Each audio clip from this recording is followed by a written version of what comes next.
لا حول ولا قوة إلا بالله العلي العظيم.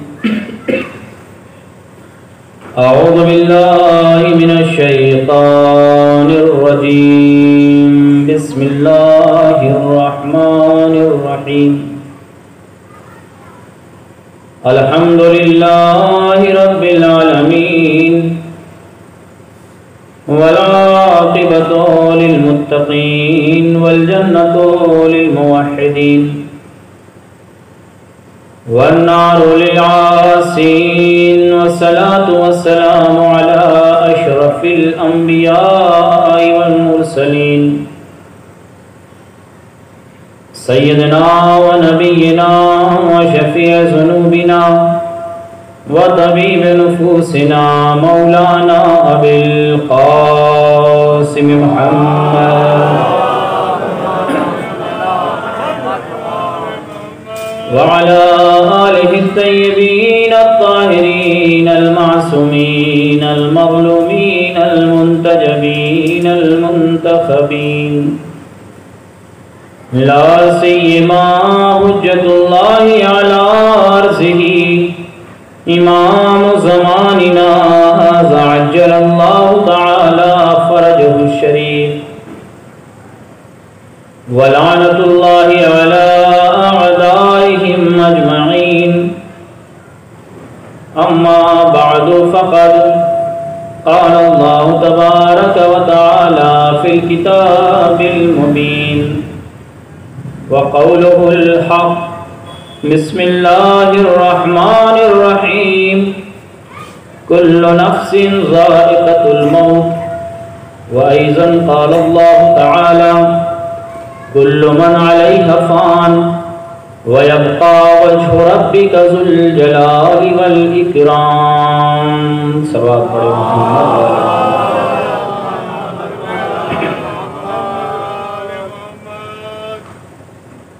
اب ذرا سے التماس ہے ایک مرتبہ سورہ الحمد و 3 مرتبہ سورہ اخلاص کی تلاوت فرما کے مرحوم نجم الحسن ابن انوار الحسن کو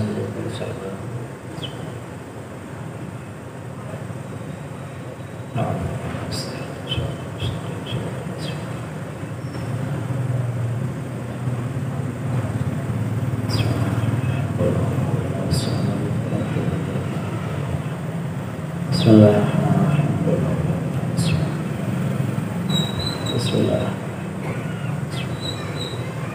اللہم صلی اللہ. ایک صلوات پڑھیں محمد والے محمد.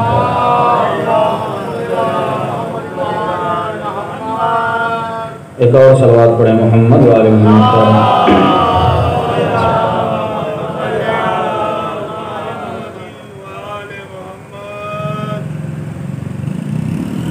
قرآن مجید جو ساری کائنات کے لیے ہدایت ہے، جو پوری دنیا کے لیے جو اس سے ہدایت چاہتا ہے قرآن اس کی ہدایت کرتا ہے. قرآن کی آیات کے کلمات اگر ملاحظہ فرمایا جائے، وجود انسانی کو جھنجھوڑنے کے لیے قرآن کافی ہے، کیونکہ قرآن بشریت کی حیثیت بتاتا ہے. تو اپنی حیثیت پہچانو، اپنی اوقات پہچانو. انسان کی اوقات بتاتے ہوئے قرآن کہتا ہے تم ایک نجس پانی سے تمہاری خلقت ہوئی ہے،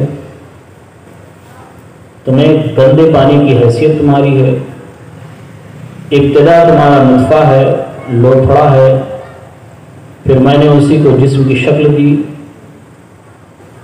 پھر میں نے ہی اسے اس میں روح پھونکی، اور پھر ایک چھوٹی سی دنیا سے نکال کر تمہیں اس عریض دنیا میں لے کر آیا. یہ انسان کی ابتدا ہے، جس کی ابتدا نجاست پہ شروع ہوتی ہے. انسان کی انتہا یہ ہے کہ انسان نجس اتنا ہوتا ہے کہ جب اس کی انتہا ہوتی ہے، حیثیت انسان پہنچانی ہے. آپ ہم جانیں کہ ہماری اوقات کیا ہے، ہماری حیثیت کیا ہے. ہماری حیثیت ابتدا سے نجاست ہے. کہ جب انتہا ہوئی، بہت بڑے عالم ہوئے، مولانا ہوئے، بڑے دار، امامے والے ہوئے، یا بہت بڑے ڈاکٹر بن گئے، انجینئر بن گئے، دنیا میں ڈنکا آپ کا رہا، بڑا اثر و رسوخ رہا، بڑی دولت رہی، بڑا منصب رہا، بڑا جاہ و حشم رہا، بڑے نیتا بن گئے، مکھ منتری بن گئے، پردھان منتری بن گئے، سب کچھ آپ کے ہاتھ میں ہے، دنیا کی نگاہوں کے سامنے بڑی حیثیت ہے، لیکن قرآن جب حیثیت بتاتا ہے تو کہتا ہے کہ ابتدا تمہاری نجاست ہے، انتہا تمہاری نجاست ہے۔ یعنی اس نجاست کی ابتدا سے لے کر انتہائی نجاست کے درمیان میں ہم ڈاکٹر بھی ہیں، ہم طبیب بھی ہیں، ہم حکیم بھی ہیں، ہم انجینئر بھی ہیں، ہم مولانا بھی ہیں، ہم نے نجف بھی دیکھا، ہم نے کربلا بھی دیکھا، مدینے بھی گئے، کاظمین بھی گئے، کعبہ بھی گئے، عمرہ بھی کیا، حج کیا، سب کچھ کیا، جب انتہا آئی تو نجاست ہوئی، اور اتنے نجیس کہ خود نجیس نہیں، جو ہمیں چھو دے وہ نجیس ہو جائے، یعنی اتنا انسان نجیس ہے۔ اب آپ دیکھیں کہ اس انسان کی زندگی دو نجاستوں کے درمیان گزرتی ہے، ہم کسی کو حقیر کیوں سمجھتے ہیں؟ بھیا یہ ہم سے دولت میں کم ہے، تو پھٹے پرانے والے لباس والا ہماری برابری کرے گا، میں انجینئر ہوں، 2 لاکھ روپے مہینہ کماتا ہوں، یہی ہے نا حقارت کا سبب۔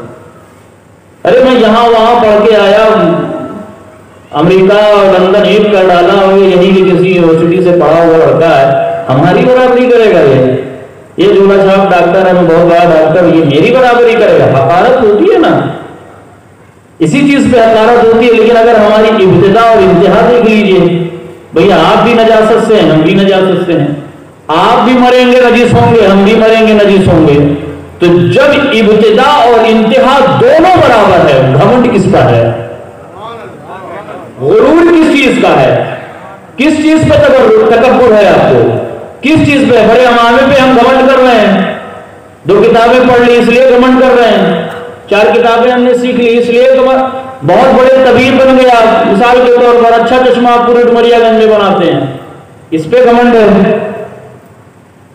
ہمارے حکیم صاحب ہیں، پورے جوار میں ان کا نہیں کوئی ثانی، اس پہ گھمنڈ ہے۔ مثال ہے یہ سب، میں بھی سب کی مثال لے لوں، تو یہ 4 دن جا کے کیا سیریا پڑھ لیا آپ نے، کس بات کا گھمنڈ ہے؟ لاکھ گھمنڈ کر لیجئے آپ، وہی ملک الموت جو آپ کے لیے آئے گا وہی میرے لیے بھی آئے گا، وہی ہے بھائی صلوات پڑھے محمد والے محمد پر، وہی سارے افراد صلوات بابا سے بلند پڑھیے۔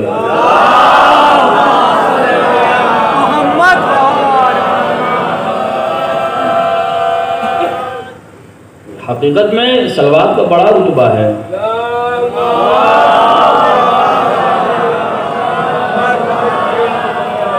بڑی عظمت رکھتی ہے صلوات، معمولی سے نہ سمجھیے آپ، یہ معمولی صلوات نہیں ہے۔ اب اگر صلوات کے فضائل آپ اٹھا کر دیکھیے تو اتنے عظیم صلوات کے فضائل ہیں کہ آپ رشک کریں گے۔ ایک واقعہ سناؤں صلوات پہ، چونکہ موضوع سے تو ہٹ کے ہے لیکن ذہن میں ہونا چاہیے ساری چیزیں۔ بڑا حسین واقعہ ہے، ہم اور آپ مشکلات میں پھنستے ہیں چونکہ بشر ہے، معصوم تو ہے نہیں، اور یہ جانیں کہ رتبہ جتنا بڑا ہوتا ہے مشکلیں اتنی بڑی ہوتی ہیں، یہ ہمیشہ یاد رکھیے گا۔ آپ سن لیے کہ کبھی کبھی ہوتا ہے نا کہ بندے مومن سوچتا ہے یار بڑی نمازیں، بڑے روزے، بڑے زکوٰۃ، سب کچھ کرتا ہوں، مشکل مجھے ہی گھیرے رہتی ہے۔ جہاں قیمتی سامان ہوتا ہے نا، ڈاکوؤں کا حملہ بھی وہی ہوتا ہے، جہاں قیمتی سامان ہوتا ہے، چونکہ جس کے پاس ایمان کا قیمتی ہیرا موجود ہوتا ہے، شیطان کے حملے بھی وہی زیادہ ہوتے ہیں۔ تو مشکلات میں پھنسیے، مصائب آئے تو گھبرائیے نہیں کہ بڑا نمازی ہوں اور مشکل میرے ہی ساتھ کیوں؟ بھیا مال آپ ہی کے پاس ہے، وہ مال ایمان ہے، وہ آپ کے پاس ہے، گھبرائیے نہیں، ٹکرائیے اور خدا بھروسہ۔ کچھ صلوات کے فضائل میں آپ غور کریں، ایک صلوات پڑھیں محمد وآل محمد کا۔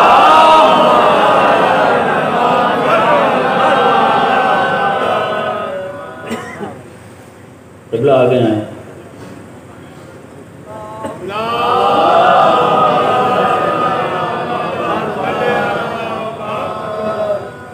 چونکہ جناب آئیں تو جملہ ان کے لیے بھی کہہ دوں میں کہ ہمیشہ اس بات کا خیال رکھیں، بھلے ہی سے ہم سب آپ کے سامنے کے بچے ہیں، کسی نے کھلایا ہوگا، کسی نے جھپڑیایا ہوگا، ساری چیزیں ہیں، ٹھیک ہے، لیکن جب رتبے تبدیل ہونے لگیں تو اس کا خیال ہر کسی کو بہرحال ماشاءاللہ سے خیال رکھا جاتا ہے، چاہے جہاں جس مقام پر بھی ہو. اگر آپ کے یہاں کا عالم دین یا کہیں کا عالم دین، یہ انکساری ہوتی ہے، مولانا لوگ پیچھے بیٹھ جاتے ہیں کیونکہ حکم یہی ہے کہ بھیا جیسے آئے ہو ویسے بیٹھو. لیکن یہ ادب اور شرافت اور اس علم کا، یہ ان کے عظمت نہیں، اس علم کا جو ان کے سینے میں پوشیدہ ہے، احترام جہاں جس بزم میں آپ دیکھیے کہ لوگ پیچھے ہیں انہیں آگے بلا لیا کیجیے. اس سے پتہ چلتا ہے، ورنہ کوئی باہر کے لوگ بھی دیکھیں گے. ہمارے استاد محترم ایک جملہ کہتے ہیں کہ وہ قوم کتنی نالائق ہوگی جس کے علماء پیچھے بیٹھے رہتے ہیں، وہ یہ بھی نہیں کہتے حضور آگے آ جائیے، کیونکہ انہیں احترام علماء نہیں معلوم ہوتا. ایک صلوات پڑھیں محمد والے محمد.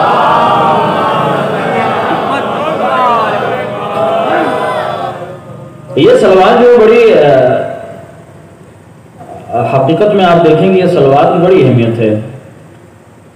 ملتا یہ ہے، کسی نے واقعہ نقل کیا ہے اور یہ یہاں کا نہیں پاکستان کا ہے، گروپ میں آیا تھا، انہوں نے کہا حقیقی واقعہ ہے، اس پہ لکھا ہوا تھا باقاعدہ، اور جس گروپ کے تھے وہ جس کے ذریعے آیا بڑے معتبر شخص ہے وہ میرے نزدیک. تو انہوں نے کہا کہ حقیقی واقعہ ہے، ممکن ہے کہ الفاظ کی رد و بدل ہو لیکن واقعہ صحیح ہے. ایک صاحب تھے جو تقریباً 30-40 سال سے چاول کی ریوڑی لگاتے تھے، اپنا بیچتے تھے چاول وغیرہ. ان کے ہم 2 جوان بیٹیاں ہوئی، بڑی ہو گئی. اس بزنس کے ذریعے، اس تجارت کے ذریعے بس اتنا ہوتا تھا کہ گھر والوں کا اخراجات پورے ہو جاتے تھے. اب جس کے یہاں جوان 2 بیٹیاں ہوں تو بہرحال اس باپ کو تو نیند نہیں آئے گی، اس کا چین و سکون چھینا ہوگا. بہت پریشان تھا وہ، بڑا پریشان تھا، کیسے ہوگا کیا ہوگا. کہ غربت، جہاں غربت ہوتی سب سے بڑی بات یہ ہے کہ اپنے بھول جاتے ہیں. پرائے تو دور کی بات ہے، جو اپنے ہوتے ہیں نا قریب والے، جب اچھا ماحول تھا، سب کچھ کھایا پلایا، مہمان نوازیاں چل رہی تھی، دعوتیں چل رہی تھی، تو ارے آپ تو ہمارے چچا کے لڑکے ہیں، آپ تو ہمارے بھتیجے، آپ ہمارے. لیکن جیسے ہی حالات بگڑے پھر وہ آپ کو نہیں، کہیں ایسا نہ ہو کہ فلانے صاحب 100 روپے مانگ لیں. یہ ہمارے معاشرے کی کیفیت ہے، جبکہ ایسا نہیں ہونا. یہی وقت ہوتا ہے اپنے اور پرائے کی پہچان کا. تو وہ بیچارے پریشان تھے کہ کیا ہوگا، کیسے ہوگا، مجھ غریب کے یہاں کون رشتہ بھیجے گا. اس لیے کہ ہر کسی کے ذہن میں تو یہی نا کہ بھیا لڑکی کی شادی کرنا، تو ان کے پاس کچھ ہے مال جو ہم کو دیں گے کہ نہیں دیں گے. ہو تو ان کا رشتہ بھیجا جائے، جہاں پہلے سے معلوم ہے کہ بھیا یہ اتنا ہی کماتا ہے جتنا کھا سکتا ہے، تو کون جہیز، کون مال، کون دینا کون لینا، اس معاملہ ہی نہیں ہو سکتا ہے. تو وہ بیچارہ بڑا پریشان تھا کہ کیا کریں ہم. اسی کے تھوڑی دوری پر ایک مسلم جو بہترین کاروبار تھا، غالباً سنار تھا، دولت مند اس ایریے کا مشہور تاجر تھا. ایک دن اس نے جاتے جاتے کہا کہ جناب ایک آپ سے بات کرنا چاہتا ہوں. غالباً ان کا نام محمد بشیر تھا، جو اس میں جو لکھا ہوا تھا کہ جو چاول بیچتے تھے. آیا اٹھا کہ میں آپ سے بات کرنا چاہتا ہوں. کہیے جناب. مجھے غریب کی کیسے یاد آ گئی آپ کو. کہا کہ آپ 2 لڑکیاں ہیں. کہاں؟ کہ میرے بھی 2 بیٹے ہیں. میں چاہتا ہوں کہ اپنے دونوں بیٹوں کی شادی آپ کی دونوں بیٹیوں سے کر دوں. اب وہ آدمی جو اپنے ایریے کا سب سے مشہور تاجر امیر، اس کی یوں ویسے حوالہ کی طرح چہرہ اس کا بن گیا ہے، میری لڑکیوں کی شادی اپنے لڑکوں سے کرنا، اتنا بڑا تاجر کرنا چاہتا ہے. کہ بھیا خواہد نہیں ہے، حقیقت ہے، میں اپنے بچوں کی شادی، کیونکہ جس انداز میں نے آپ کو ابھی تک دیکھا ہے، عرصے سے میں دیکھ رہا ہوں کہ بہترین تربیت آپ نے اپنی بچیوں کی دی ہوگی، اور میں اپنے بچوں کے لیے ایک بہترین تربیت والی لڑکیاں چاہتا ہوں. کہا ٹھیک ہے، تو میں آپ نے رشتہ بھیجا، لیکن میں ابھی اپنے گھر میں مشورہ کر لوں. وہ آیا، اپنے گھر میں اس بات کا تذکرہ اپنی زوجہ سے کیا. اس نے کہا آدمی تو ٹھیک ہے، وہ بھی مومن ہے، بندے مومن ہے، رشتہ کرنے میں کوئی حرج نہیں، لیکن ہماری حیثیت ان کی حیثیت. کہتے ٹھیک ہے، رشتہ قبول کر لیا جائے. رشتہ ہو گیا قبول. معاملہ طے پا گیا کہ فلاں تاریخ کو شادی ہونی ہے. اب آپ بتائیے کہ جس غریب کی لڑکیوں کی شادی اس امیر کے گھر میں، وہ کتنا ٹینشن میں رہا ہوگا. بھیا یہ اتنا بڑا تاجر ہے، ارے کچھ تو اس کو دیا جائے. بہت پریشانی اور بے چینی میں اس کی زندگی گزر رہی تھی. ایک دن ایک نوجوان آیا، دب الباب کیا، دروازہ کھٹکھٹایا، آپ جناب محمد بشیر صاحب ہیں، ایک صلوات پڑھیں محمد والے محمد پر۔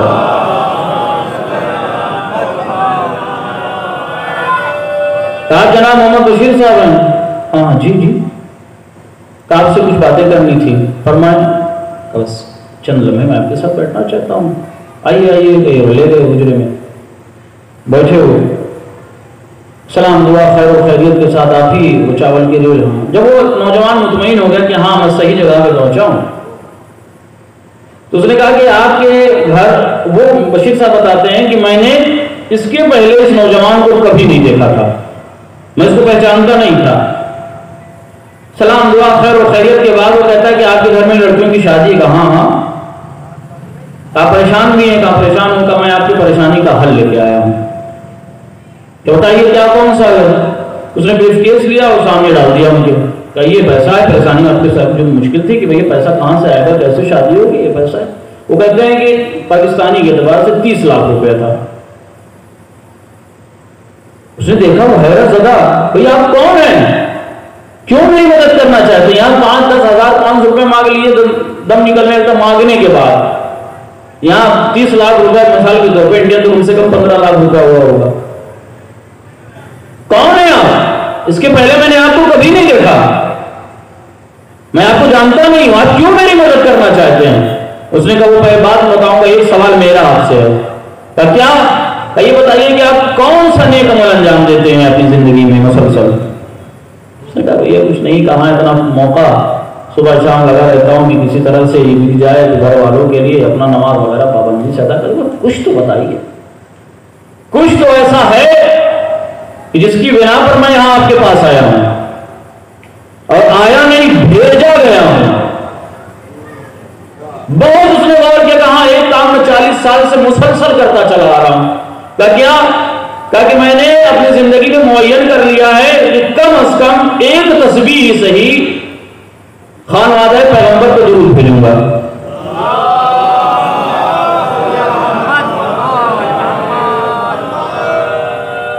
کہ میں محمد والے محمد کو درود بھیجوں گا۔ اس نے کہا بس یہ اسی کی وجہ ہے کہ میں اتنی دور سے چل کے تمہارے پاس آیا ہوں۔ کہ بھیا ہوا کیا، کیوں آئے ہو تم چل کے، تمہیں کیسے معلوم میرے گھر میں لڑکیاں ہیں، شادی کرنا چاہتا ہوں؟ کہ میں سو رہا تھا، کوئی آیا اور کہا اٹھو جاؤ، میرا فلاں وہی پہ جو مجھ پر درود بھیجتا ہے، سلام بھیجتا ہے، جو میری اتنی عزت کرتا ہے، اس کے لیے تم مدد کرو۔ آپ کون؟ بتایا میں فلاں، میں فلاں، حکم مجھے وہ وہاں سے کہ تم جاؤ ان کی مدد کرو۔ میں بھاگا بھاگا تمہارے پاس چلا آیا کہ بھائی میرے سید و سردار، میرے سردار نے بھیجا اس کی مدد کرنے کے لیے۔ تو کہا میں اپنے اس خواب کی تصدیق کے لیے میں جاننا چاہتا تھا کہ جو مجھے خواب میں بتایا گیا ہے وہ حقیقت ہے کہ نہیں، اس لیے میں نے پوچھا تم کیا ایسا کر رہے تھے؟ تو وہاں بھی مجھ پر وہ درود بھیجتا ہے، کہ اس درود کی بنا پر جو تم 40 سال سے اپنے پیغمبر اور ان کی آل پر بھیج رہے تھے، جب تم مشکلات میں پھنسے تو مجھے حکم ہو گیا جا کر اس کی مدد کرو۔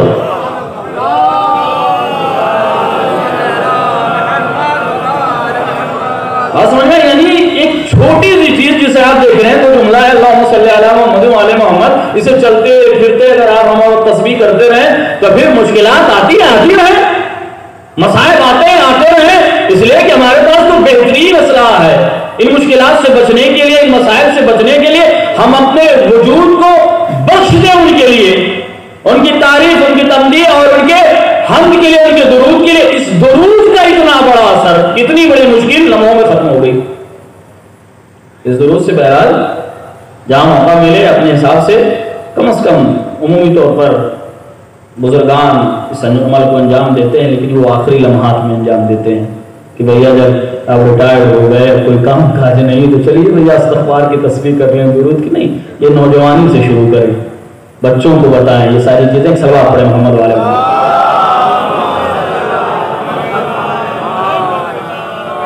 تو ارشاد ہو رہا ہے کہ ہر نفس کو موت کا مزہ چکھنا ہے، کائنات کا کوئی نفس ایسا نہیں ہوگا جو اس موت سے بچ جائے، ہر کسی سے اس کو آگے ملنا ہی پڑے گا، یہ اس سے بھاگ نہیں سکتا۔ جب ہر کسی چکے مرحوم کی تربیت کے لیے مجلس ہے، جس نے اپنے پیچھے اپنے فرزند چھوڑے، اپنی بیٹیاں چھوڑی. تو حقیقت میں آپ دیکھیں کہ موت کا کوئی بھروسہ تو آئی نہیں. اللہ نے معین کر دیا کہ آنی ہے تو آنی ہے. تو وقت بھی نہیں بتایا کہ بھیا 30 سال 40 سال 50 سال 40 سال میں حد اکثر کی مرنا ہی مرنا ہے. ہم نے تو دیکھا کہ گوٹ کے پالے چلے جاتے ہیں. آپ قبرستان جا کے دیکھیے کڑیل جوانوں سے بھری پڑی ہے. بزرگ آنے تک تو دور کا مسئلہ ہے. جو ہمارے ذہنوں میں یہ ابھی کون سی عمر ہے، 15 سال 20 سال کون سی عمر ہے؟ ابھی تو عیش و عشرت کی زندگی گزارنے کا حقیقت میں موت کوئی بھروسہ نہیں کب آ جائے. نہ جوان دیکھتی، نہ بوڑھا، نہ بچہ، نہ ضعیف، نہ ناتواں، نہ تواں، کسی کو نہیں بختی ہے موت. خدا اشارہ ہو گیا اسے آنا ہے. جب اسے آنا ہے ہر حال میں آنا، کوئی نہیں روک سکتا اسے. ہاں ایک چیز ہے، میں نے روایات میں پڑھی، ایک چیز ہے کہ جو موت کو ٹالتی ہوتی ضرور ہے. آنی تو سب کو ہے، لیکن ہاں ایک چیز میں نے ضرور دیکھا روایات میں، اپنے اساتذہ سے بھی میں نے سنا، اور غالباً چھپر بھائی جو آپ نے عظمت والدین جو بانٹی ہے نا، ہو سکتا ہے اس میں بھی یہ واقعہ موجود ہو. کیا موت ضرور ٹالتی ہے. کچھ چیزیں ایسی ہیں، ان میں سے ایک بہترین چیز ہے والدین کے ساتھ نیکی کرنا. نیکی کرنا والدین کے ساتھ. اگر طولانی عمر چاہتے ہیں اپنے والدین کے ساتھ نیکیاں کریں، کیونکہ یہ موت کو ٹالتی رہتی ہے. اور اگر کسی کو اپنے عمر کم کرنا ہے، بدسلوکی کرنا شروع کرتا ہے اپنے والدین کے ساتھ، عمر اس کی کم ہونے لگتی ہے. تو نفس جو بھی ذی روح ہے انہیں ہر کسی کو موت کا مزہ چکھنا ہے، اس سے کوئی نہیں بچ سکتا ہے. چاہے وہ انسان ہو، چاہے وہ جنات ہو، چاہے چرند ہو، چاہے پرند ہو، چاہے حیوان ہو، چاہے مرد ہو، چاہے عورت ہو، بوڑھا ہو، ضعیف ہو، ناتواں ہو، جوان، ہر کسی کو یہ موت آنی ہے. جب ہر کسی کو یہ موت آنی ہے تو پھر کیا اس کا اہتمام ہمیں نہیں کرنا چاہیے؟ اس کے پہلے میں نے غالباً مسجد میں بھی بیان کیا تھا کہ یہ موت آتی تو ہے لیکن کیفیت الگ الگ ہوتی ہے. آنے والوں کے لیے کیفیت کیوں؟ اس لیے کہ مرنے والا جیسا ہوگا موت ویسی آئے گی. اگر مرنے والا مومن مر رہا ہے تو اس کی موت بہترین ہوگی. مرنے والا اگر منافق ہو، آپ نے سنا ہوگا کہ ایسے مومن کی روح ایسے نکل جاتی ہے جیسے گلاب سے خوشبو نکل جائے، اور منافق کی ایسے جیسے کسی کاٹے دار جھاڑی میں ریشم کے لباس کو ڈال دیا جائے اور کھینچ لیا جائے ویسے نکلتی ہے. ہمارے استاد محترم مولانا وسیع حسن خان صاحب کہتے ہیں موت کے سلسلے میں، کہتے ہیں کہ صاحب انسان تو پیدا ہوتا ہے، انسان نہیں رہتا. یہ وسیع صاحب کا جملہ ہے کہ انسان تو پیدا ہوتا ہے لیکن انسان نہیں رہتا. جناب نے کہا کیا بھائی پھر انسان نہیں رہتا تو کیا رہتا ہے؟ کہا دو کیفیتیں ایسی بتائی ہیں انسانوں کے لیے. کہا کہ انسان جب اپنی نیکیوں اور اپنی عبادتوں اور خدا کی اطاعت کے ذریعے انسانیت سے آگے بڑھتا ہے تو فرشتوں سے افضل ہوتا ہے. افضل من الملائکہ، وہ ملائکہ سے افضل ہو جاتا ہے. اور جب اس کی بدتمیزیاں، اس کی نافرمانیاں، اس کی عیاشیاں، خدا کی اطاعت سے دور، ارکان دین کو ترک کرنا، خدا اور رسول کی اطاعت نہ کرنا جب اس کی زندگی میں شامل ہوتا ہے، جب انسان وحشی ہو جاتا ہے، جب انسان نافرمان ہو جاتا ہے، پھر کیا ہوتا ہے؟ تو کہتا ہے اضل من الحیوان، وہ انسان حیوان سے بھی زیادہ ذلیل ہو جاتا ہے، اس سے بھی زیادہ پست ہو جاتا ہے، اس سے بھی زیادہ حقیر ہو جاتا ہے. کتھا انسان پیدا ہوا لیکن یہ اب انسان نہیں رہا. یا تو اپنی اطاعت کے ذریعے فرشتوں سے آگے نکل جائے گا یا اپنی نافرمانیوں کے ذریعے جانور سے نیچے پہنچ جائے گا.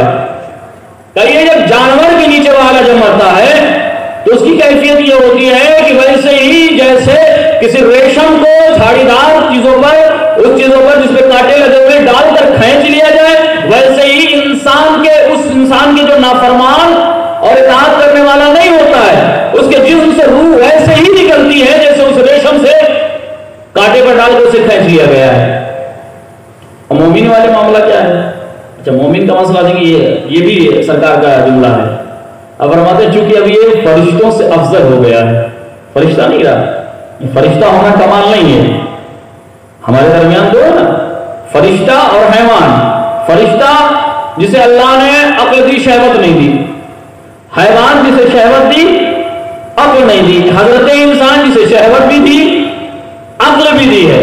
کہ جب حضرت انسان کی شہوت اس پر بھاری پڑ جاتی ہے، عقل پر حیوان سے زیادہ چلا جاتا ہے پستی میں، لیکن جب یہ عقل شہوت پہ حاوی ہو جاتی ہے تو فرشتوں سے آگے نکل جاتا ہے. جب شہوت حاوی ہو جائے تو اس کا انجام ریشم کے لباس کو کانٹے دار درخت پہ ڈال کر کھینچ لیا جائے. ویسے ہی روح نکلتی ہے جیسے رگوں سے کھینچی جاتی ہے. اور آپ یہ دیکھیں کہ ہمارا یہ فرشتہ جو آتا ہے نا، اتنی آسانی سے روح نہیں نکال لیتا. وہ لوگ جو حیوان سے بدتر ہو جاتے ہیں، اتنی آسانی سے روح ان کی نہیں نکلتی. کیسے نکلتی ہے؟ سرکار فرماتے ہیں خود اسی صاحب، آپ فرماتے ہیں کہ ان کی حالت یہ ہوتی ہے کہ فرشتہ آتا ہے، پہلے نامہ اعمال پڑھتا ہے. کیسا ہے بھائی؟ یہ دو بیٹھے نا ہمارے نامہ اعمال لکھنے کے لیے. اچھا اب تو بہرحال مومنوں کی تو بات ہے ہی ہے، وہ تو ورنہ داہنے والے کو بہت کم ملتا ہے لکھنے کا موقع. اس کو موقع دیجیے لکھنے کا. ایک سوال پڑھے محمد والے محمد کا.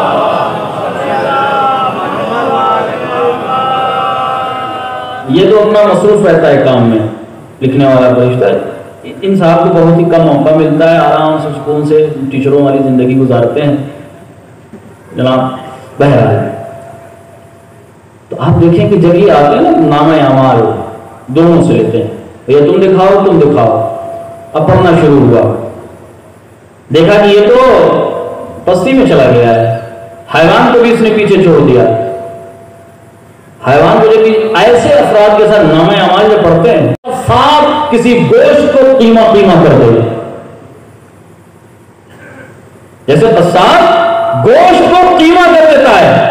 پہلے وہ ہمارے جسم کے ساتھ آنے والا بھی موت کا معاملہ نہیں ہے، روح نہیں قبض کر رہا ہے، یہ ہمارے جسم کے ساتھ اس وجہ سے اتنی اذیت ہوتی ہے. پھر اس کے بعد روح کو کیسے نکالتا ہے؟ اس کا روح اتنی آسانی سے نہیں نکلتی، بلکہ ہم نے شاید کبھی آپ کو بیان کیا ہو کہ سائنس نے اپنے اعتبار سے علم ابدان کے ذریعے جو پتہ لگایا تو اسے پتہ لگا کہ تقریباً 30 کروڑ نسیں ہمارے جسم میں موجود ہیں. کتنی؟ 30 کروڑ نسیں ہمارے وجود میں باریک چھوٹی کتنی بھی ہو کر کے موجود ہیں. کہ ان تمام رگوں سے روح کو کھینچتا ہے وہ رگ. ویسے ہی جیسے ریشم کو کانٹے پہ رکھ کر کھینچ لیا جائے، بتائیے کہ جن نسوں سے جھجوڑ کر کھینچ کر نکالا جائے گا کہ اس انسان کی کیا کیفیت ہوگی. اس انداز میں نافرمان خداوند کی روح نکلتی ہے.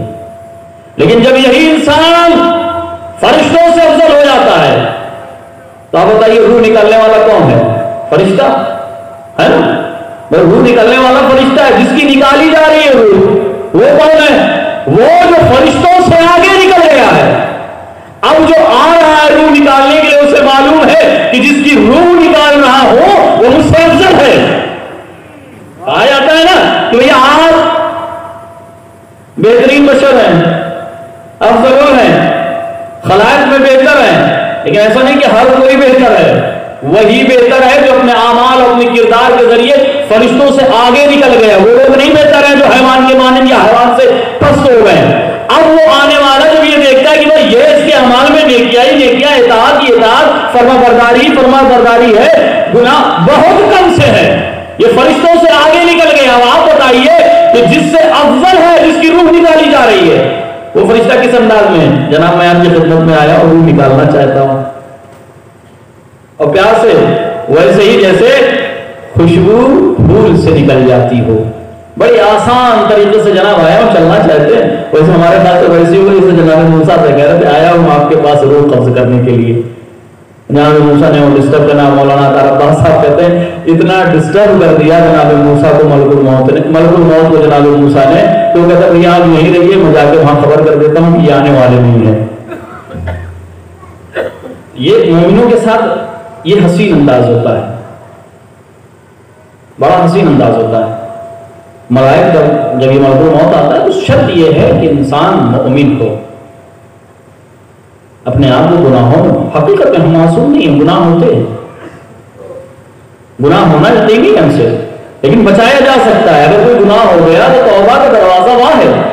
خدا کی بارگاہ میں ہم استغفار و توبہ کر سکتے ہیں، اور توبہ کرنے والا خدا کے نزدیک محبوب ہے۔ ٹھیک ہے تم نے گناہ کیا، لیکن تمہیں اس بات کا احساس تو ہے کہ تم نے غلط کیا، لیکن جو لوگ احساس نہیں کرتے، جنہیں احساس ہی نہیں کرتے چلے جا رہے ہیں، تو خدا کے نزدیک ان کی بڑی پکڑ ہوگی۔ تو ہمیں گناہوں سے بچنا چاہیے، اس لیے کہ موت یقینی ہے، موت حقیقت ہے، اس سے کوئی نہیں بچ سکتا انسان۔ ہم اور آپ کی کیا حیثیت ہو؟ ہمارے استاد مرحوم مولانا عبدالقادر عاطی صاحب نے ہمیں جب ششم مہتا پر کیا تھا، ایک شعر سنایا، مصرع میں یاد ہے مجھے، تاکہ ہم کیا رہیں گے جب نہ رسول خدا رہے۔ تو جب اتنی بڑی بڑی ہستیاں نہیں بچی تو ہماری اور آپ کی کیا حیثیت ہے؟ پھر ہمیں سے کوئی بچنے والا نہیں۔ تو موت ہر کسی کو آنی ہے، اس موت سے ہر کسی کو گھبرانا چاہیے، اس کے لیے ہمیں اہتمام کرنا چاہیے۔ اور خصوصی طور پر آج چونکہ ایک باپ کی مجلس ہے جس نے اپنے پیچھے بیٹے چھوڑے، بیٹیاں چھوڑیں، نیک بیٹے نیک بیٹیاں، لیکن آپ غور کریں گے ذمہ داری تو باپ کی ہے، کیونکہ آج تک ہمارے درمیان تھے، آج نہیں، کیونکہ موت نے نہیں چھوڑا، اور موت کسی کو نہیں چھوڑنے والی ہے۔ تیاری ہم نے کس حد تک کی؟ ہم نے خود مرحوم کو دیکھا کہ سائیکل سے چلے جاتے تھے جامع مسجد نماز پڑھنے کے لیے، لیکن اگر باپ نیک ہے تو بیٹوں اور بیٹیوں کو نیک ہونا چاہیے۔ جب بیٹے بیٹیاں نیک ہوں گی تو باپ کی عظمت کو پہچانیں گے، اور یاد رکھیں مرنے تک ہی نہیں ایسا کہ باپ کے حقوق اولاد پر ہیں۔ اگر آپ نے اپنی زندگی میں اپنے والدین کی بڑی خدمت کی، دل لگا کر آپ نے خلوص کے ساتھ ان کی سیوا کی اور ان کی خدمت انجام دی، تو یہ ہمارے والدین ہیں، زندگی میں ان کی خوب خدمت کی، لیکن اگر مرنے کے بعد انہیں بھول گئے، یہ مستند روایات میں موجود ہے کہ وہ ماں باپ جو زندگی میں اپنے نافرمان اولاد کو آگ کرنے کا حق رکھتے تھے، مرنے کے بعد بھی وہ اولاد آگ ہو جاتی ہے۔ اگر ماں باپ کی جانب سے وہ بالکل سے ایسا ہو کہ ماں باپ کو بھول ہی جائے، ان کے اصالہ ثواب، ان کے روح کی تربیت کے لیے کوئی انجام نہ دے، ملتا ہے روایات میں خود خدا اس کی جانب سے اس کے فرزندوں کو آگ کر دیتا ہے۔ کیوں؟ اس لیے کہ حقوق والدین چاہے زندگی ہو چاہے مرنا، ہر حال میں سے پورا کرنا ہے والدین کے حقوق کو۔ اور جو لوگ نیکیاں انجام دیتے ہیں وہ والدین کے ساتھ، اپنے ماں کے ساتھ، اپنے باپ کے ساتھ، پروردگار کے نزدیک ان کا اجر و ثواب بھی بہت بلند ہے۔ جناب سلیمان کو حکم ہوا، موسیٰ اے سلیمان جاؤ فلاں سمندر کے قریب ہماری نشانیوں کو دیکھو۔ جناب سلیمان اپنے لشکر کے ساتھ آگے پہنچے سمندر کے قریب، ادھر ادھر دیکھا، اللہ کیا دکھانا چاہتا ہے فلاں سمندر کے قریب۔ کچھ دیر کے بعد جناب سلیمان نے ایک جن کو حکم دیا کہ چونکہ خدا نے کہا ہے کہ سمندر میں ہماری نشانیاں موجود ہیں، کہ جاؤ سمندر میں داخل ہو اور دیکھو کہ اللہ کی کیا خاص نشانیاں اس سمندر میں۔ ایک دن گیا، اپنی پوری طاقت صرف کر کے واپس آیا، کہا کچھ ملا، کوئی نشانی ملی؟ کہ نہیں، میری طاقت جہاں تک تھی میں وہاں تک پہنچا، میں پوری گہرائی تک نہیں پہنچ پایا۔ دوسرے کو حکم دیا جو اس سے زیادہ قوی تھا، وہ بھی اپنی پوری توانائی خرچ کرنے کے بعد واپس آ گیا، کچھ ملا کا نہیں ملا۔ آخر میں آپ کے اپنے وزیر جناب آصف برقیہ سے کہا آپ جائیے، وہی آصف برقیہ جو پتے اس کو لمحوں میں اٹھا کے لے پلک جھپکنے سے پہلے لے کے چلے آئے، کہا آپ جائیے اور دیکھیں کیا اللہ ہمیں نشانیاں دکھانا چاہتا ہے، جو کچھ ملے اسے لے کے آئیے۔ جناب آصف برقیہ گئے، سمندر کے تہ تک پہنچ گئے۔ آخر میں جب واپس آئے تو انہوں نے ایک کافوری قبہ بڑا عالیشان ساتھ میں لے کے آئے۔ جناب سلیمان نے قبہ دیکھا تو دیکھا اس میں ایک نوجوان ہے جو مصروف عبادت ہے، ایک نوجوان ہے جو مصروف عبادت ہے۔ اب چونکہ اللہ کے نبی نے آواز دی، فوراً اس نے اپنی عبادت کر کی، حاضر خدمت ہوا۔ کون ہو تم؟ یہاں کیسے تم آئے؟ اس سمندر میں کیا کھاتے ہو، کیا پیتے ہو، کیسے زندہ، کب سے ہو؟ جناب سلیمان نے جب پوچھا کب سے ہو، کہ جناب ابراہیم کے دور سے۔ کس کے دور سے؟ جناب ابراہیم کے. جناب ابراہیم اور جناب سلیمان کے دور میں تقریباً 2000 سال کا فاصلہ ہے. اب جناب سلیمان نے یوں اسے دیکھنا شروع کیا، بال سیاہ، داڑھی سیاہ، بالکل ینگ نوجوان. جناب ابراہیم کے دور سے؟ ہاں جناب ابراہیم کے دور سے. تو بھیا یہاں اتنے دنوں سے موجود ہو، کیا کھاتے ہو، کیا پیتے ہو؟ وہ کہتا ہے کہ سمندر میں ایک بڑی سی مچھلی میرے لیے اس قبے میں کچھ لے کر آتی ہے، ایک سر کے لکھا ہے سر کے برابر ایک چیز جو ہے پیلی سی ہوتی ہے، وہ میرے پاس لے کے آتی ہے، اسی کو میں کھاتا ہوں، پھر مجھے بھوک نہیں لگتی، پیاس نہیں لگتی، وہیں سے سب ختم ہو جاتا ہوں. پھر اس کے بعد میں مصروف عبادت ہو جاتا ہوں. کہ یہاں کیسے پہنچے تم؟ کہ اس سمندر میں، اس قبے میں کیسے تم پہنچے؟ کہ ہوا یوں کہ میرے ماں باپ تھے، میں نے بڑی خدمت ان کی انجام دی، ہمیشہ ان کی خدمت میں حاضر رہتا تھا.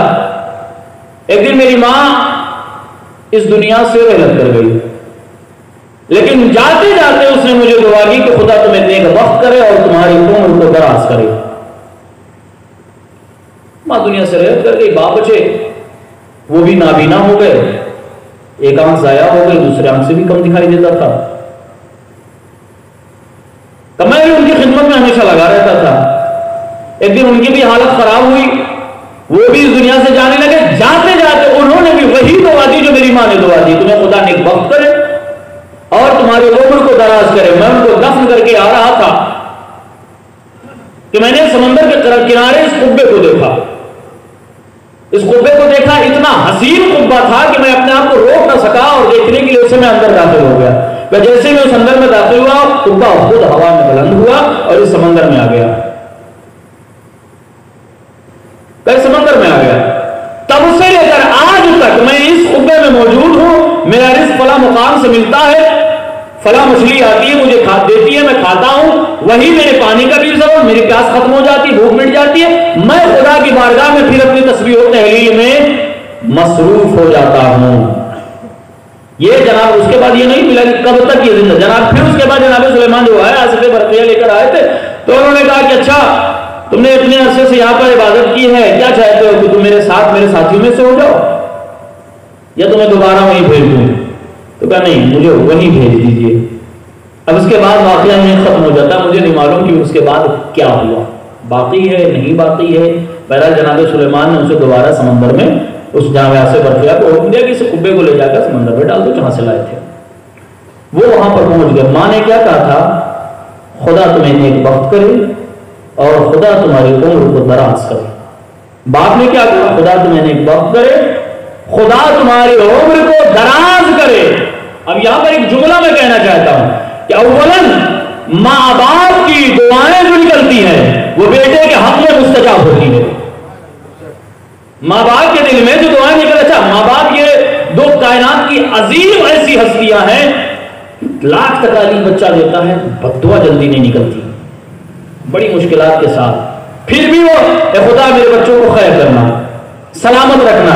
اب ذرا اندازہ لگائیں کہ اتنی تکالیف، اتنے مسائل جو بچوں کے ملنے کے بعد بھی جو ماں باپ دعائیں کرتی ہیں، اگر ماں باپ خوش و خرم ہو بچوں کے لیے دعا کریں تو اس دعا کا کیا نتیجہ ہوا؟ دوسرا، اس ماں باپ کے اطاعت اور خدمتگاری کا ایک بہترین اسے شرف کیا ملا کہ وقت کا نبی خود اس سے ملاقات کے لیے آتا ہے. اللہ حکم دیتا ہے جاؤ میری نشانیوں کو دیکھو، میری آیات کو دیکھو. یعنی ماں باپ کی خدمت کے ذریعے وہ آیت اللہ بن گیا، خدا کی نشانیاں بن گئی. اب اندازہ لگائیں کہ اگر آج ہم خود اپنے امام کو بلاتے ہیں، ظہور کے لیے دعا کرتے ہیں، مولا چلے آئیے، مولا آ جائیے، اعلیٰ جلیا صاحب الزمان، دعائیں کرتے ہیں. بعض ہمیں سے ایسے بھی ہیں کہ دعائیں ہیں پڑھتے ہیں کہ مولا کا دیدار ہو جائے، جو دعائیں پتہ چل جائیں کہ بھیا اس دعا پڑھنے سے امام کا دیدار ہو سکتا ہے، امام کو دیکھا جا سکتا ہے، امام کی زیارت ہو سکتی ہے. بڑی دعائیں بڑی عبادتوں کے بعد یہ چاہتے ہیں کہ امام کی زیارت کر لے. لیکن مجھے اس واقعے سے یہ پتہ چلتا ہے کہ اگر اپنے امام کی زیارت مقصود ہو تو بس اپنے والدین کی خدمت کرنا شروع کر دو، امام خود زیارت کرنے کے لیے آ جائیں گے. صلوات پڑھے محمد وآل محمد.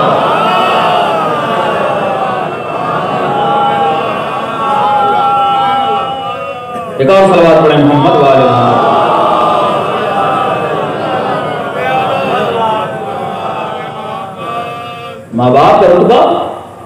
بڑا ہم میں سے ہر کوئی کسی نہ کسی موقع پر اپنے والدین کا دل دکھاتا ہے، ہو جاتی ہیں غلطیاں، کوشش ہو کہ نہیں ہو، لیکن اگر ہوئی ہے، جیسے میں خود میں اپنی بات کروں، یقینی طور پر کسی نہ کسی موڑ پر ہو سکتا ہے، بچپنے کی وجہ سے، ناسمجھی کی بنا پر، یا اور کسی سبب سے ماں باپ سے کوئی گستاخی ہو، تو غلط تو میں یہیں سے معافی ہو سکتا ہے، میرے ماں باپ سن بھی رہے ہیں کہ اگر کوئی گستاخیاں ان کی شان میں ہوگی تو وہ معاف فرمائیں۔ ہم میں سے ہر کوئی، اگر ماں باپ ہمارے ناراض ہیں، یہ میں باقاعدہ یعنی آپ جس سے چاہیے اس سے پوچھ لیجیے گا، اگر ماں باپ کسی کے ناراض ہیں، خانہ کعبہ میں جا کے مر جائے حج کرتے ہوئے، اتنا سجدہ کرے کہ روتے روتے سجدے میں غش کھا کے گر جائے، اتنی عبادتیں کرے کہ اس کا کوئی ثانی نہ ہو، لاکھ خدا کی راہ میں خرچ کر دے، دن بھر روزہ رکھے، رات بھر عبادت کرے، ماں باپ اگر ناراض ہیں، نہ کربلا قبول، نہ کاظمین قبول، نہ نجف قبول، نہ مدینہ قبول، نہ مکہ قبول، نہ نماز قبول، نہ روزہ قبول، نہ حج قبول۔ اگر ماں باپ ناراض ہیں، کسی صورت کو قبول ہو ہی نہیں سکتا ہے، لاکھ آپ عبادت کر ڈالیے، لاکھ روزہ رکھ ڈالیے، لاکھ لوگوں میں مال تقسیم کیجیے، مسکین فقیر یتیم میں، خدا ہی راضی نہیں ہو سکتا ہے، اس لیے کہ خدا نے اپنی رضا کا مظہر والدین کو بنایا ہے۔ ہمارے معصومین علیہ السلام یہاں تک کہ اپنے مسلمان اور شیعہ اور اسلام میں ایمان دو مومن والدین کی بات تو چھوڑیے، غیر اگر کوئی ماں باپ ہے، ہمارے معصومین کہتے ہیں ان کا بھی احترام فرزندوں پر، ان کے بچوں پر واجب ہے، کافر ہو، یہودی ہو، نصرانی ہو، کسی بھی اور قوم کے ہو، بچہ اگر مسلمان ہو گئے واقعات موجود ہے، علماء سے دریافت کیجیے گا۔ معصومین علیہ السلام نے کہا نہیں، ان کا احترام تم پہ واجب ہے تب تک جب تک خدا اور رسول کی اطاعت سے تمہیں نہ روکے۔ ہاں اگر ماں باپ خدا اور رسول کی اطاعت سے روکتے تو اس بات کو نہ مانا جائے، لیکن پھر بھی والدین کے شان میں کوئی گستاخی نہیں ہونی چاہیے، والدین کی عزت اور احترام بڑا عظیم رتبہ ہے۔ بنی اسرائیل کا وہ واقعہ یاد ہوگا، سورہ بقرہ آپ نے پڑھا ہوگا، کوئی کہانی ہے سورہ بقرہ جو ہے، آپ دیکھیے جو آیات بھری پڑی ہوئی ہیں صرف اور صرف باپ کی عظمت اور خدمت کی بنا پر ہے۔ بنی اسرائیل کا وہ واقعہ معلوم ہے، سے واقعہ بعد اس ہفتے مصائب ہے، کافی وقت لے گیا، تقریباً 50 منٹ ہو ہی رہا ہوگا، لیکن آپ غور کریں کہ بنی اسرائیل کا وہ واقعہ ہے کہ دو آپس میں لڑ گئے، کوئی تفصیل مجھے نہیں بیان کرنی ورنہ بڑا حسین واقعہ ہے، آپس میں دو لوگ لڑ گئے اور ایک کو مار کے مسجد کے قریب جو بھی عبادت گاہ اس وقت رہی وہاں لا کے ڈال دیا۔ معاملہ پھنسا کہ بھیا کس نے قتل کیا، قاتل کا پتہ ہی نہیں، مرنے والا جو تھا نیک تھا، اثر و رسوخ والا بھی ممکن تھا۔ اب لوگوں میں معاملہ کہ بھائی مارا کس نے اسے، آخر قتل کس نے کیا ہے، اسے پتہ لگایا جائے۔ جناب موسیٰ کے پاس آئے، اللہ کے نبی مقتول حاضر ہے، قاتل کا پتہ بتائیے۔ ہمارے استاد محترم علامہ تقی الحیدری قبلہ مرحوم صاحب فرمایا کرتے تھے کہ جناب موسیٰ اللہ کے اتنے منہ لگے نبی تھے، بس جواب معلوم ہوتا تھا چلے جاتے تھے پوچھنے کے لیے، اچھا پوچھ کے بتاتا ہوں کہ کون ہے قاتل۔ ادھر سے جواب آیا، عربی زبان میں بقرہ گائے کو کہتے ہیں، جواب آیا کہ ایک گائے، ایک بقرہ، ایک چوپایا ذبح کرو، اس کا گوشت مقتول کے جنازے پہ مار دو، یہ خود اٹھ کے بتائے گا میرا قاتل کون ہے۔ ہونا کیا چاہیے تھا بھیا، جب اللہ کا نبی کہہ رہا ہے ٹھیک ہے ذبح کرتے اور لاتے مارتے جواب، تو اس میں ہمارا جیسا بھی کوئی ممکن نہ ہو، لیکن ابھی ہونی کیسے چاہیے وہ بقرہ جو ہے جو ذبح کرنے کے کیسی لے کے آئے، تندرست نوجوان رنگ برنگ، اتنا جناب موسیٰ سے سوال کیا کون سے رنگ کا ہونا چاہیے، نیلے پیلے کالی کیسے، وہ قرآن اٹھا کے دیکھیے گا، جناب وہ فوراً بھاگتے ہوئے جاتے تھے، اللہ کے نبی یہ پوچھ رہے ہیں، جواب ادھر سے آیا، پھر کوئی سوال، پھر اللہ کے نبی یہ پوچھ رہے ہیں، بار بار ہوتے ہوتے ہواتے، اللہ نے بھی کہا اچھا ٹھیک ہے تم کو اب ایسا بتائیں گے کہ ڈھونڈتے ڈھونڈتے ہی پاؤ گے، فلاں رنگ کی ہونی چاہیے، اس کی یہ نشانیاں یہ علامتیں، چونکہ جب اللہ کچھ نشانیاں دکھانا چاہتا ہے تو حالات ایسے ہی بنا دیتا ہے. اب وہ نشانیاں جو بیان کی گئی، اللہ نے بیان کی جناب موسیٰ کہ یہ نشانیاں والیاں ہونی چاہیے، اسی کا لے جا کے مارو اس مقتول پر، پھر وہ بولے گا. اب یہ لوگ خود پھنس گئے، تو سیدھے سیدھے تھا معاملہ، لے جاتے مار دیتے. اب کا ڈھونڈو یہ، اب ڈھونڈتے بھیا ان کے پاس جن کے پاس تھا، جو لوگ پالتے تھے، گئے تلاش کر، کہیں نہیں ملا. کہیں سے پتا چلا کہ وہ فلاں شخص ہے، اس کے پاس ان علامتوں والے بکرا موجود ہے. اور صاحب ان کے پاس گئے کہ یہ میں خریدنا چاہتا ہوں. اب اس میں جو میں نے پڑھا وہ دو طریقے سے پڑھا. ایک تو یہ کہ شاید پہلی بار میں جو ہے معاملہ طے پا گیا، لیکن نہیں، پہلی بار میں معاملہ طے نہیں پایا. گئے کتنے کی ہیں؟ کبھی مثال کے طور پر 1000 درہم کی. نہیں یار، یہ تو اس کے لیے اتنا مہنگا نہیں ہونا چاہیے. ارے وہ 500 روپے کی مل رہی، آپ 1000 روپے کی کہہ رہے ہیں، کہ وہیں سے لے لو. آپ کو 500 مل رہے، وہیں سے جا کے لے لو. یہ لو واپس آئے، اے لا کے نبی بڑی مہنگی. تو بھیا چاہیے تو وہی چاہیے. پھر آئے گا جب یہ 1000 لے لو، بیچ دو اسے. کہ نہیں 1000 میں نہیں بیچوں گا، پھر 2000 میں بیچوں گا. یار ہاں بھی تو آپ کہہ رہے تھے کہ 1000 کی ہے، تب کہہ رہا تھا آپ 2000 کی ہے. پھر یہ لوگ واپس گئے. کوئی راستہ نکالیے لا کے نبی، کہیں سے کوئی معاملہ تو کوئی اور بتا دیجیے. نہیں ویسی ہی چاہیے. پھر یہ لوگ لے کے آئے تھے بھیا یہ 2000 بولا ہم کو، تو نہیں وہ اس وقت 2000 کا بیچ رہا تھا. اب میں 2000 کی نہیں بیچ رہا ہوں. کتنے کی تھا؟ 5000 کی. ارے یہ 500 روپے کی بک رہے ہو، 5000 آپ تم 2000 دینے کے لیے تیار ہیں. کہ بھیا مال میرا ہے، میں بیچوں نہ بیچوں، خریدنا ہے آپ کو تو 5 کی دوں گا، اس سے 1 روپیہ بھی کم نہیں. بیچارے پریشان، کیا کریں؟ کہ چلو پھر مشورہ بھی اسی طرح سے پیسہ ویسا اکٹھا کرتے ہیں. گئے، پھر آئے لوگ. کتنے کی؟ کہا 50,000 کی.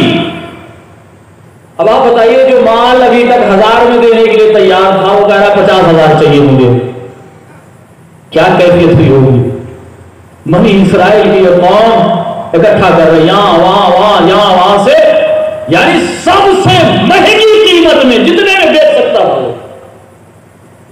بعض میں بتاتے ہیں کہ شاید 70 یا اس کے اوپر کے قریب، کیونکہ جو آتے ہیں اس میں ہے 70 کا تذکرہ موجود ہے. 70 یا اس سے 70,000 یا اس سے کہیں زیادہ کی قیمت میں وہ چیز تقسیم ہوئی. اور ہم نے شاید کسی اپنے استادی سے سنا تھا کہ اتنا سونا اس کے لیے جیسے اس کی کھال میں بھر دیا جائے اتنا سونا بھرنا پڑا. معاملہ چلا تھا 500 روپے سے، آگے ٹکا اتنا سونا جتنا اس کی کھال میں بھر دیا جائے پھر چاہیے ہمیں. بک گئی، لے گئے، مارا اور مقتول کا معاملہ حل ہو گیا. کس نے قتل کیا؟ اب مسئلہ یہ اتنی مہنگی بکی کیوں؟ اتنی مہنگی بکی کیوں؟ موسیٰ بھی اور گئے کہ نہیں اب وہی چاہیے، اللہ بھی کہہ رہا نہیں وہی چاہیے. معاملہ کیا ہے؟ یا آخر ہوا کیا ایسا کہ وہ 500 روپے والی چیز 1000 روپے میں بیچ رہا تھا، 1000 سے سیدھے 5000 10,000 50,000، اور اتنا کہ بھیا اس کی کھال کے بھر میں اس کو سونا آپ کو چاہیے تب دوں گا، اگر غرض ہو تو لیجیے اور بچائیے، خدا حافظ. یہ ایسا ہوا کیوں؟ ذبح ہی تو کرنا تھا کسی کو، لیکن اللہ کہہ رہا نہیں. اچھا آپ یہ جانیے کہ کبھی کبھی اس بات کا خیال رکھیے کہ اگر آپ کے درمیان کا کوئی عالم کوئی بات کہہ دے تو اسے کٹ حجتی نہ کیجیے ورنہ کسی بڑے معاملے میں پھنس جائیں گے. جناب موسیٰ سے اگر کٹ حجتی نہ کی ہوتی تو سستے میں 500 روپے میں نپٹ گئے ہوتے، لیکن کٹ حجتی کرنے کا نتیجہ یہ ہوا کہ سب کچھ بیچ کے سونا لانا پڑا، ان کو کھال میں بھرنا پڑا. اچھا یہ مقتول اپنا بولا، معاملہ ختم ہو گیا. اب سوال اٹھتا ہے کہ اتنی مہنگی قیمت میں 1000 5000 والی شے یہ اتنی مہنگی 50,000 لاکھوں میں کیسے بک رہی ہے؟ بھیا کیا کیا ہے آپ نے کہ اللہ بھی کہہ رہا وہی والی چاہیے، موسیٰ نبی بھی کہہ رہا وہی چاہیے، اور وہ علامتیں کہیں اور پائی ہی نہیں جاتی سوائے تمہارے. کیا تھا تم نے ایسا؟ کہتا بس کچھ اور نہیں کیا، بس ایک چھوٹا سا واقعہ ہم نے کیا اپنے ساتھ. کیا ہمارے والد صاحب موجود ہیں، اکثر کبھی کبھی جو ہے ہو جاتا ہے اور ممکن ہے ناراض بھی ہو جاتے ہیں، تو میں سب کے سامنے آپ کے لوگوں کی معذرت چاہتا ہوں، اور ہر کسی کو یہ حق ہے کہ اپنے والدین سے معافی طلب کرے، کیونکہ گناہ ہو جاتے ہیں۔ کیا کیا تم نے ایسا؟ یہ اتنی مہنگی قیمت، اتنا فائدہ، نبی اصرار کر رہا وہی چاہیے، خدا اصرار وہی چاہیے اگر تمہیں قاتل کا پتہ لگانا ہے۔ کہ میں نے کچھ اور تو نہیں کیا، ہوا یہ کہ ایک شب میرے والد محترم آرام فرما رہے تھے،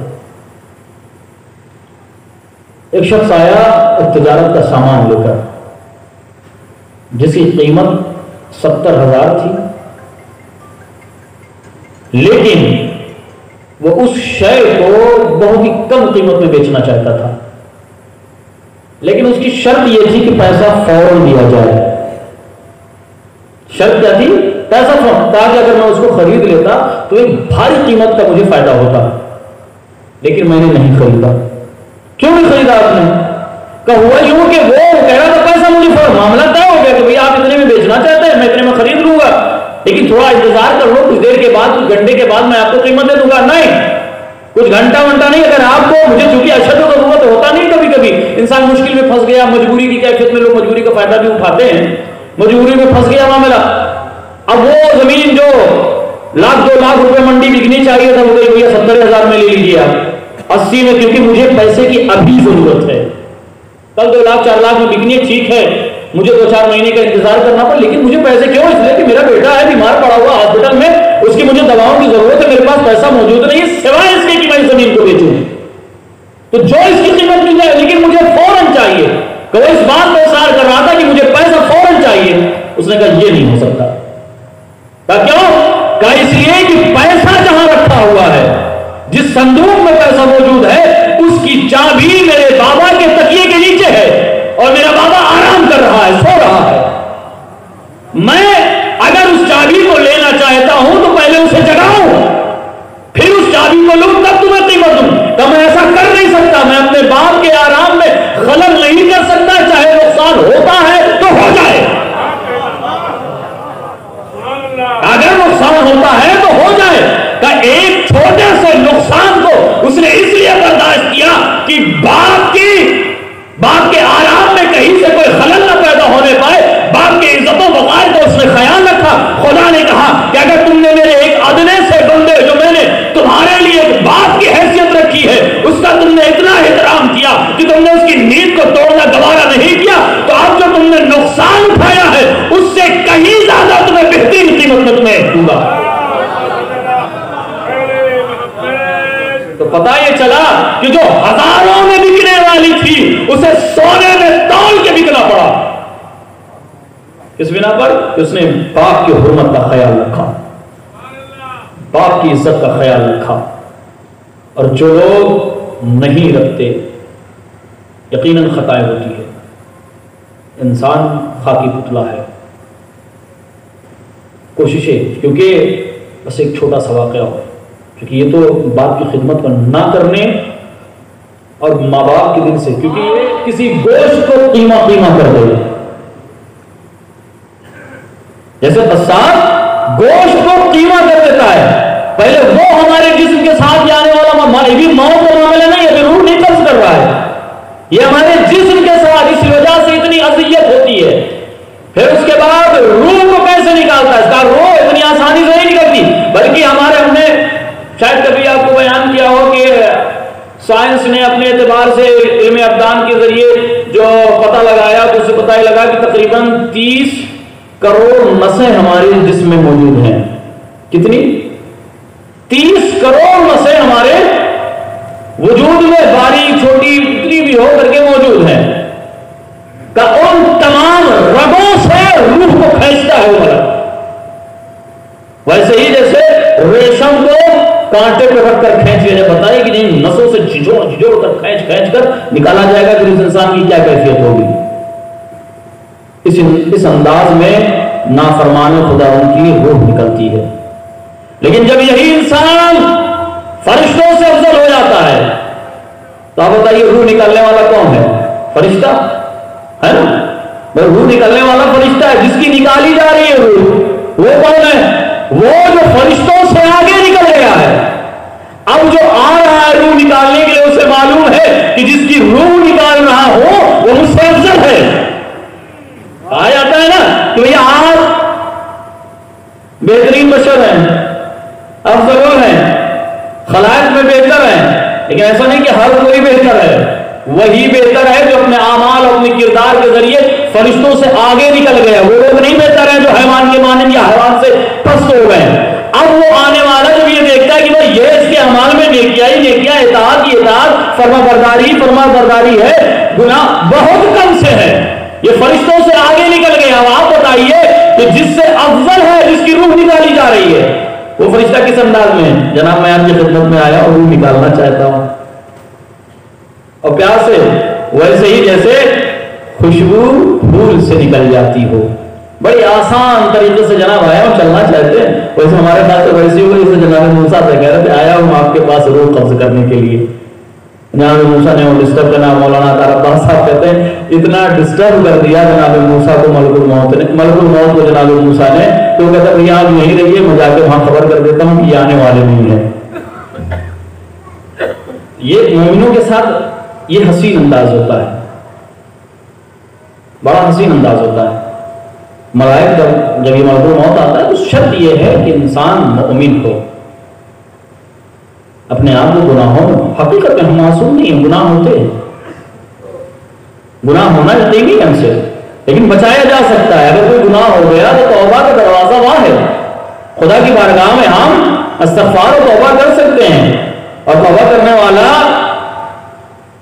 خدا کے نزدیک محبوب ہے۔ ٹھیک ہے تم نے گناہ کیا، لیکن تمہیں اس بات کا احساس تو ہے کہ تم نے غلط کیا، لیکن جو لوگ احساس نہیں کرتے، جنہیں احساس ہی نہیں کرتے چلے جا رہے ہیں، تو خدا کے نزدیک ان کی بڑی پکڑ ہوگی۔ تو ہمیں گناہوں سے بچنا چاہیے، اس لیے کہ موت یقینی ہے، موت حقیقت ہے، اس سے کوئی نہیں بچ سکتا انسان۔ ہم اور آپ کی کیا حیثیت؟ ہمارے استاد مرحوم مولانا القدر آفی صاحب نے ہمیں جب سے شب مہتا پر کیا تھا، ایک شعر سنایا، مصرع میں یاد ہے مجھے، تاکہ ہم کیا رہیں گے جب نہ رسول خدا رہے۔ تو جب اتنی بڑی بڑی ہستیاں نہیں بچی تو ہماری اور آپ کی کیا حیثیت ہے؟ پھر ہمیں سے کوئی بچنے والا نہیں۔ تو موت ہر کسی کو آتی ہے، اس موت سے ہر کسی کو گھبرانا چاہیے، اس کے لیے ہمیں اہتمام کرنا چاہیے۔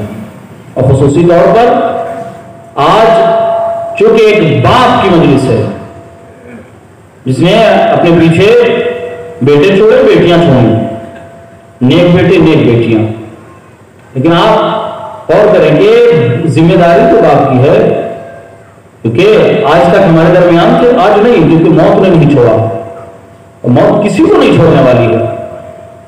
تیاری ہم نے کس حد تک کی؟ ہم نے خود مرحوم کو دیکھا کہ سائیکل سے چلے جاتے تھے جامع مسجد نماز پڑھنے کے لیے، لیکن اگر باپ نیک ہے تو بیٹوں اور بیٹیوں کو نیک ہونا چاہیے۔ جب بیٹے بیٹیاں نیک ہوں گی تو باپ کی عظمت کو پہچانیں گے۔ اور یاد ہے کہ مرنے تک ہی نہیں ایسا کہ باپ کے حقوق اولاد پر ہیں۔ اگر آپ نے اپنی زندگی میں اپنے والدین کی بڑی خدمت کی، دل لگا کر آپ نے خلوص کے ساتھ ان کی سیوا کی اور ان کی خدمت انجام دی، تو یہ ہمارے والدین ہیں، زندگی میں ان کی خوب خدمت کی، لیکن اگر مرنے کے بعد انہیں بھول گئے، یہ مستند روایات میں موجود ہے کہ وہ ماں باپ جو زندگی میں اپنے نافرمان اولاد کو آگ کرنے کا حق رکھتے تھے، مرنے کے بعد بھی وہ اولاد آگ ہو جاتی ہے۔ اگر ماں باپ کی جانب سے وہ بالکل سے ایسا ہو کہ ماں باپ کو بھول ہی جائے، ان کے اصالہ ثواب، ان کے روح کی تربیت کے لیے کوئی انجام نہ دے، ملتا ہے روایات میں خود خدا اس کی جانب سے اس کے فرزندوں کو آگ کر دیتا ہے۔ کیوں؟ اس لیے کہ حقوق والدین چاہے زندگی ہو چاہے مرنا، ہر حال میں سے پورا کرنا ہے والدین کے حقوق کو۔ اور جو لوگ نیکیاں انجام دیتے ہیں وہ والدین کے ساتھ، اپنے ماں کے ساتھ، اپنے باپ کے ساتھ، پروردگار کے نزدیک ان کا اجر و ثواب بھی بہت بلند ہے۔ جناب سلیمان کو حکم ہوا، موسیٰ اے سلیمان جاؤ فلاں سمندر کے قریب ہماری نشانیوں کو دیکھو۔ جناب سلیمان اپنے لشکر کے ساتھ آگے پہنچے سمندر کے قریب. ادھر ادھر دیکھا، اللہ کیا دکھانا چاہتا ہے فلاں سمندر کے قریب. کچھ دیر کے بعد جناب سلیمان نے ایک جن کو حکم دیا کہ چونکہ خدا نے کہا ہے کہ سمندر میں ہماری نشانیاں موجود ہیں، کہ جاؤ سمندر میں داخل ہو اور دیکھو کہ اللہ کی کیا خاص نشانیاں ہیں سمندر میں. ایک دن گیا، اپنی پوری طاقت صرف کر کے واپس آیا. کہا کچھ ملا، کوئی نشانی ملی؟ کہ نہیں، میری طاقت جہاں تک تھی میں وہاں تک پہنچا، میں پوری گہرائی تک نہیں پہنچ پایا. دوسرے کو حکم دیا جو اس سے زیادہ قوی تھا، وہ بھی اپنی پوری توانائی خرچ کرنے کے بعد واپس آ گیا. کچھ ملا کا نہیں ملا. آخر میں آپ کے اپنے وزیر جناب آصف برقیہ سے کہا آپ جائیے. وہی آصف برقیہ جو پتے اس کو لمحوں میں اٹھا کے لے پلک جھپکنے سے پہلے لے کے چلے آئے. کہا آپ جائیے اور دیکھیے کیا اللہ ہمیں نشانیاں دکھانا چاہتا ہے، جو کچھ ملے اسے لے کے آئیے. جناب آصف برقیہ گئے، سمندر کے تہ تک پہنچ گئے.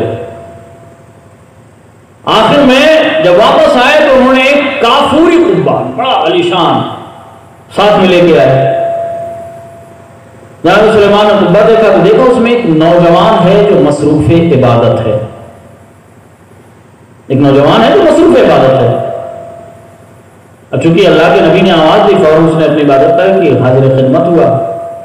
کون ہو تم؟ یہاں کیسے تم آئے؟ سمندر میں کیا کھاتے ہو، کیا پیتے ہو، کیسے زندہ، کب سے ہو؟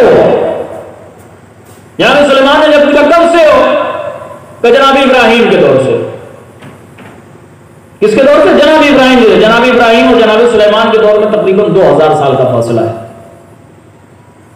اب جناب سلیمان نے یوں اسے دیکھنا شروع کیا، بال سیاہ، داڑھی سیاہ، بالکل ینگ نوجوان.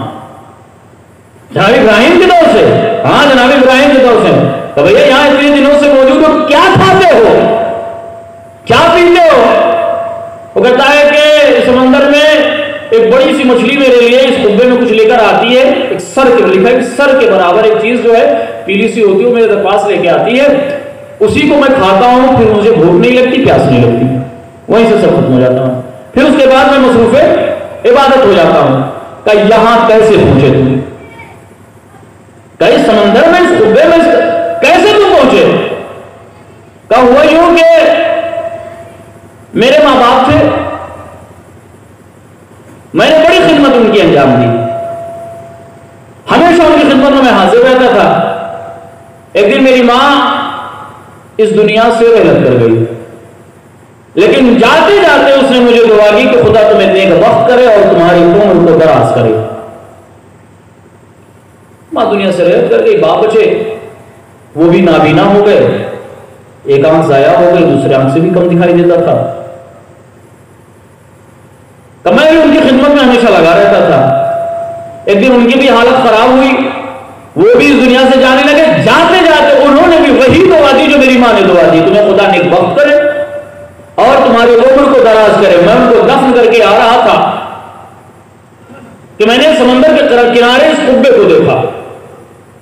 اس قبے کو دیکھا، اتنا حسین قبہ تھا کہ میں اپنے آپ کو روک نہ سکا اور دیکھنے کے لیے اسے میں اندر داخل ہو گیا.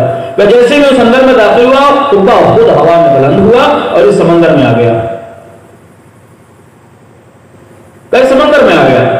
تب سے لے کر آج تک میں اس قبے میں موجود ہوں. میرا رزق فلاں مقام سے ملتا ہے، فلاں مچھلی آتی ہے مجھے دیتی ہے، میں کھاتا ہوں، وہی میرے پانی کا بھی ضرورت، میری پیاس ختم ہو جاتی، بھوک مٹ جاتی ہے، میں خدا کی بارگاہ میں پھر اپنی تسبیح و تحلیل میں مصروف ہو جاتا ہوں. یہ جناب اس کے بعد یہ نہیں ملا کہ کب تک یہ زندہ. جناب پھر اس کے بعد جناب سلیمان جو ہے آصف برقیہ لے کر آئے تھے، تو انہوں نے کہا کہ اچھا تم نے اتنے عرصے سے یہاں پر عبادت کی ہے، کیا چاہتے ہو کہ تم میرے ساتھ میرے ساتھیوں میں سے ہو جاؤ یا تمہیں دوبارہ وہیں بھیج دوں؟ تو کہا نہیں، مجھے وہیں بھیج دیجیے. اب اس کے بعد واقعہ نہیں ختم ہو جاتا، مجھے نہیں معلوم کہ اس کے بعد کیا ہوا، باقی ہے نہیں باقی ہے. بہرحال جناب سلیمان نے اسے دوبارہ سمندر میں اس جامعہ سے برقیہ کو حکم دیا کہ اس قبے کو لے جا کر سمندر میں ڈال دو جہاں سے لائے تھے. وہ وہاں پر پہنچ گئے. ماں نے کیا کہا تھا؟ خدا تمہیں نیک وقت کرے اور خدا تمہاری عمر کو دراز کرے. باپ نے کیا کہا؟ خدا تمہیں نیک وقت کرے خدا تمہاری عمر کو دراز کرے. اب یہاں پر ایک جملہ میں کہنا چاہتا ہوں کہ اولاً ماں باپ کی دعائیں جو نکلتی ہیں وہ بیٹے کے حق میں مستجاب ہوتی ہے. ماں باپ کے دل میں جو دعائیں نکل, اچھا ماں باپ یہ دو کائنات کی عظیم ایسی ہستیاں ہیں, لاکھ تکالیف بچہ دیتا ہے, بد دعا جلدی نہیں نکلتی, بڑی مشکلات کے ساتھ, پھر بھی وہ اے خدا میرے بچوں کو خیر کرنا, سلامت رکھنا. اب ذرا نظر لگائیں کہ اتنی تکالیف اور اتنے مسائل جو بچوں کے ملنے کے بعد بھی جو ماں باپ دعائیں کرتی ہیں, اگر ماں باپ خوش و خرم ہو اور بچوں کے لیے دعا کریں تو اس دعا کا کیا نتیجہ ہوا؟ دوسرا, اس ماں باپ کے اطاعت اور خدمتگاری کا ایک بہترین اسے شرف کیا ملا کہ وقت کا نبی خود اس سے ملاقات کے لیے آتا ہے. اللہ حکم دیتا جاؤ میری نشانیوں کو دیکھو, میری آیات کو دیکھو. یعنی ماں باپ کی خدمت کے ذریعے وہ آیت اللہ بن گیا, خدا کی نشانیاں بن گئی. اب اندازہ لگائیں کہ اگر آج ہم خود اپنے امام کو بلاتے ہیں, ظہور کے لیے دعا کرتے ہیں, مولا چلے آئیے, مولا آ جائیے, اعلیٰ جلیا صاحب الزمان, دعائیں کرتے ہیں. بعض ہمیں سے ایسے بھی ہیں کہ دعائیں ہیں پڑھتے ہیں کہ مولا کا دیدار ہو جائے, جو دعائیں پتہ چل جائیں کہ بھیا اس دعا پڑھنے سے امام کا دیدار ہو سکتا ہے, امام کو دیکھا جا سکتا ہے, امام کی زیارت ہو سکتی ہے.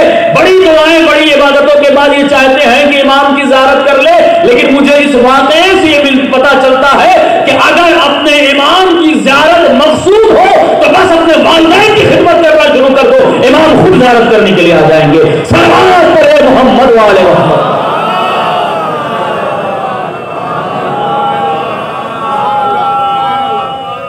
ایک اور صلوات پڑھے محمد والے محمد.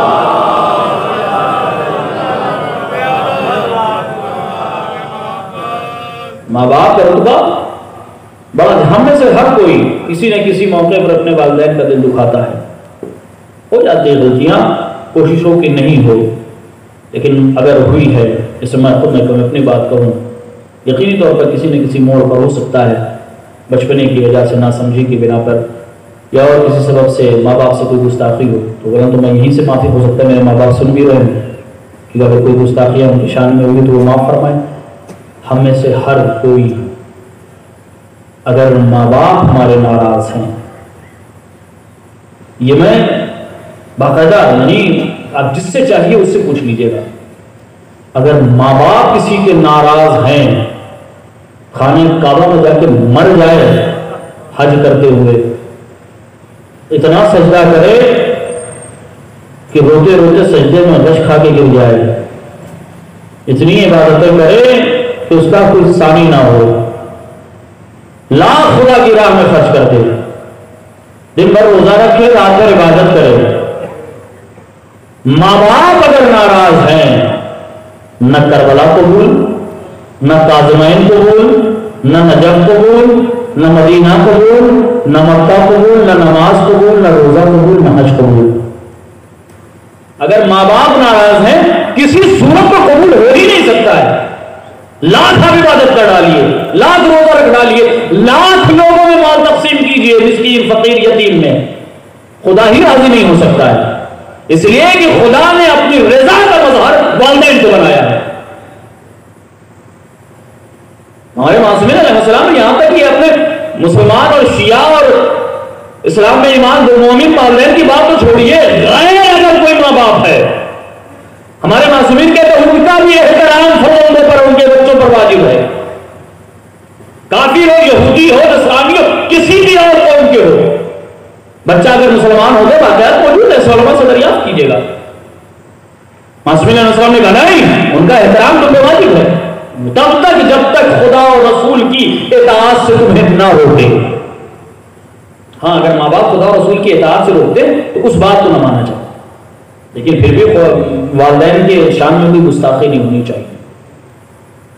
والدین کی عزت اور احترام بڑا عظیم رتبہ ہے. بنی اسرائیل کا وہ واقعہ یاد ہوگا, سورہ بقرہ آپ نے پڑھا ہوگا, کوئی کہانی ہے. سورہ بقرہ جو ہے آپ دیکھیے, جو آیات بھری پڑی ہوئی ہیں, صرف اور صرف باپ کی عظمت اور خدمت کی بنا پر ہے. بنی اسرائیل کا وہ واقعہ معلوم ہے, سے واقعہ بعد ہو سکتے مصائب ہے, کافی وقت لے گیا, تقریباً 50 منٹ ہو ہی رہا ہوگا. لیکن آپ غور کریں کہ بنی اسرائیل کا وہ واقعہ کہ دو آپس میں لڑ گئے, پوری تفصیل مجھے نہیں بیان کرنی ورنہ بڑا حسین واقعہ ہے. آپس میں دو لوگ لڑ گئے اور ایک کو مار کے مسجد کے قریب جو بھی عبادت گاہ اس وقت رہی وہاں لا کے ڈال دیا. معاملہ پھنسا کہ بھیا کس نے قتل کیا؟ قاتل کا پتہ ہی نہیں.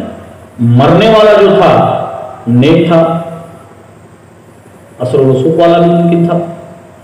اب لوگوں میں معاملہ ہے کہ مارا کس نے اسے, آخر قتل کس نے کیا اسے, پتہ لگایا جائے. جناب موسیٰ کے پاس آئے, اللہ کے نبی مقتول حاضر ہے, قاتل کا پتہ بتائیے.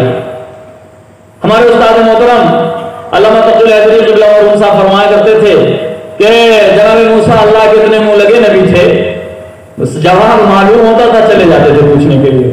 اچھا پوچھ کے بتاتا ہوں کہ کون ہے قاتل. ادھر سے جواب آیا, عربی زبان میں بقرہ گائے کو کہتے ہیں.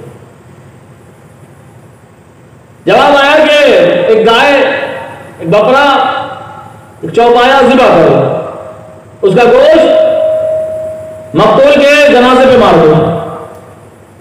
یہ خود اٹھ کے بتائے گا میرا قاتل کون ہے. ہونا کیا چاہیے تھا بھیا, جب اللہ کا نبی کہہ رہا ہے ٹھیک ہے ذبح کرتے اور لاتے مارتے جواب, تو اس میں ہمارا جیسا بھی کوئی ممکن نہ ہو.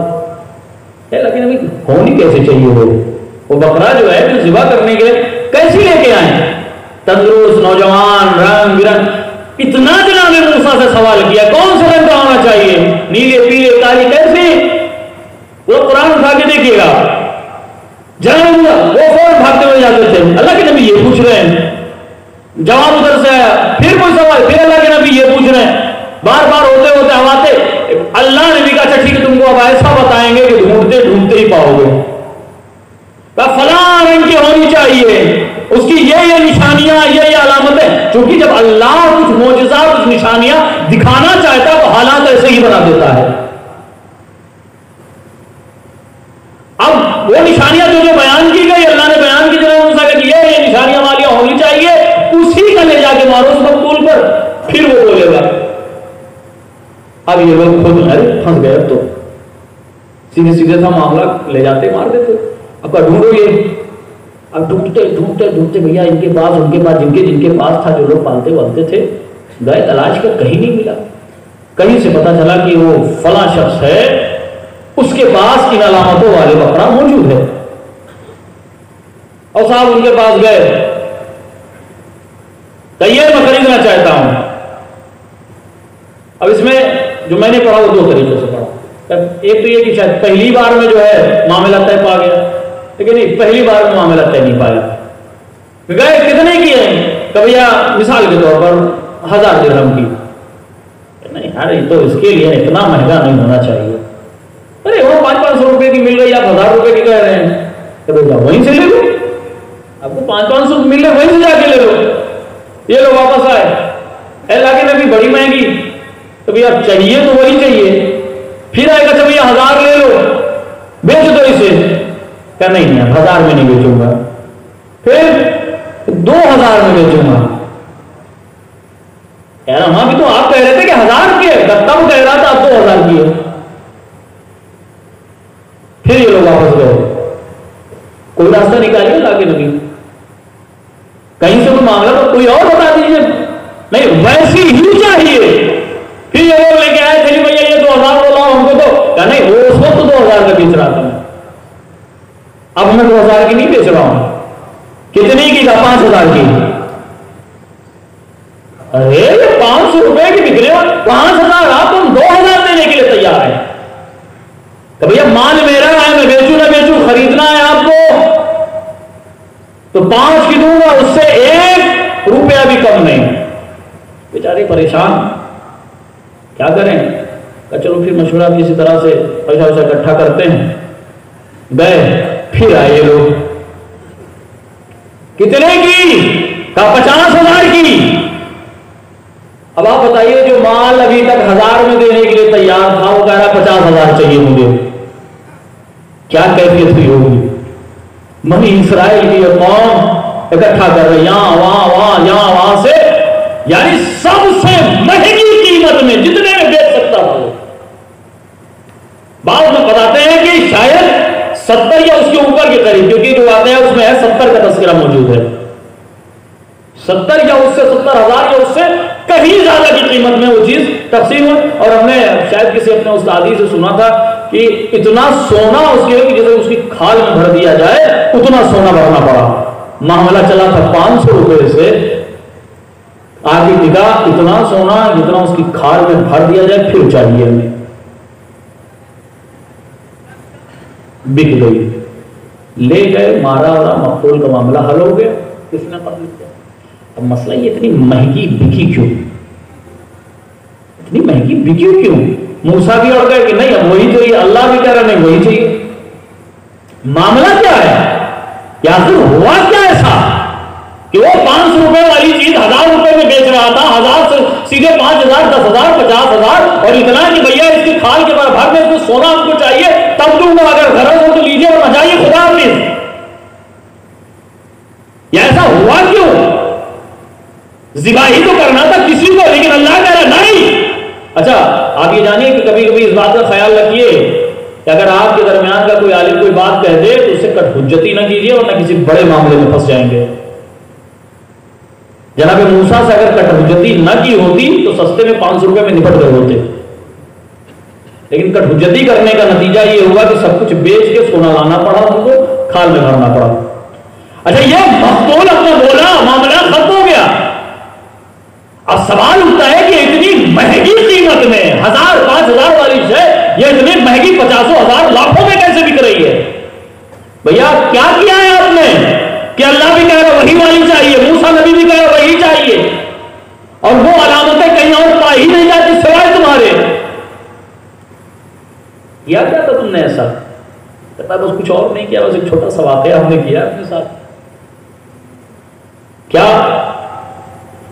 ہمارے والد صاحب موجود ہیں، اکثر کبھی کبھی جو ہے ہو جاتا ہے اور ممکن ہے ناراض بھی ہو جاتے ہیں، تو میں سب کے سامنے آپ کے لوگوں کی معذرت چاہتا ہوں، اور ہر کسی کو یہ حق ہے کہ اپنے والدین سے معافی طلب کرے کیونکہ گناہ ہو جاتے ہیں.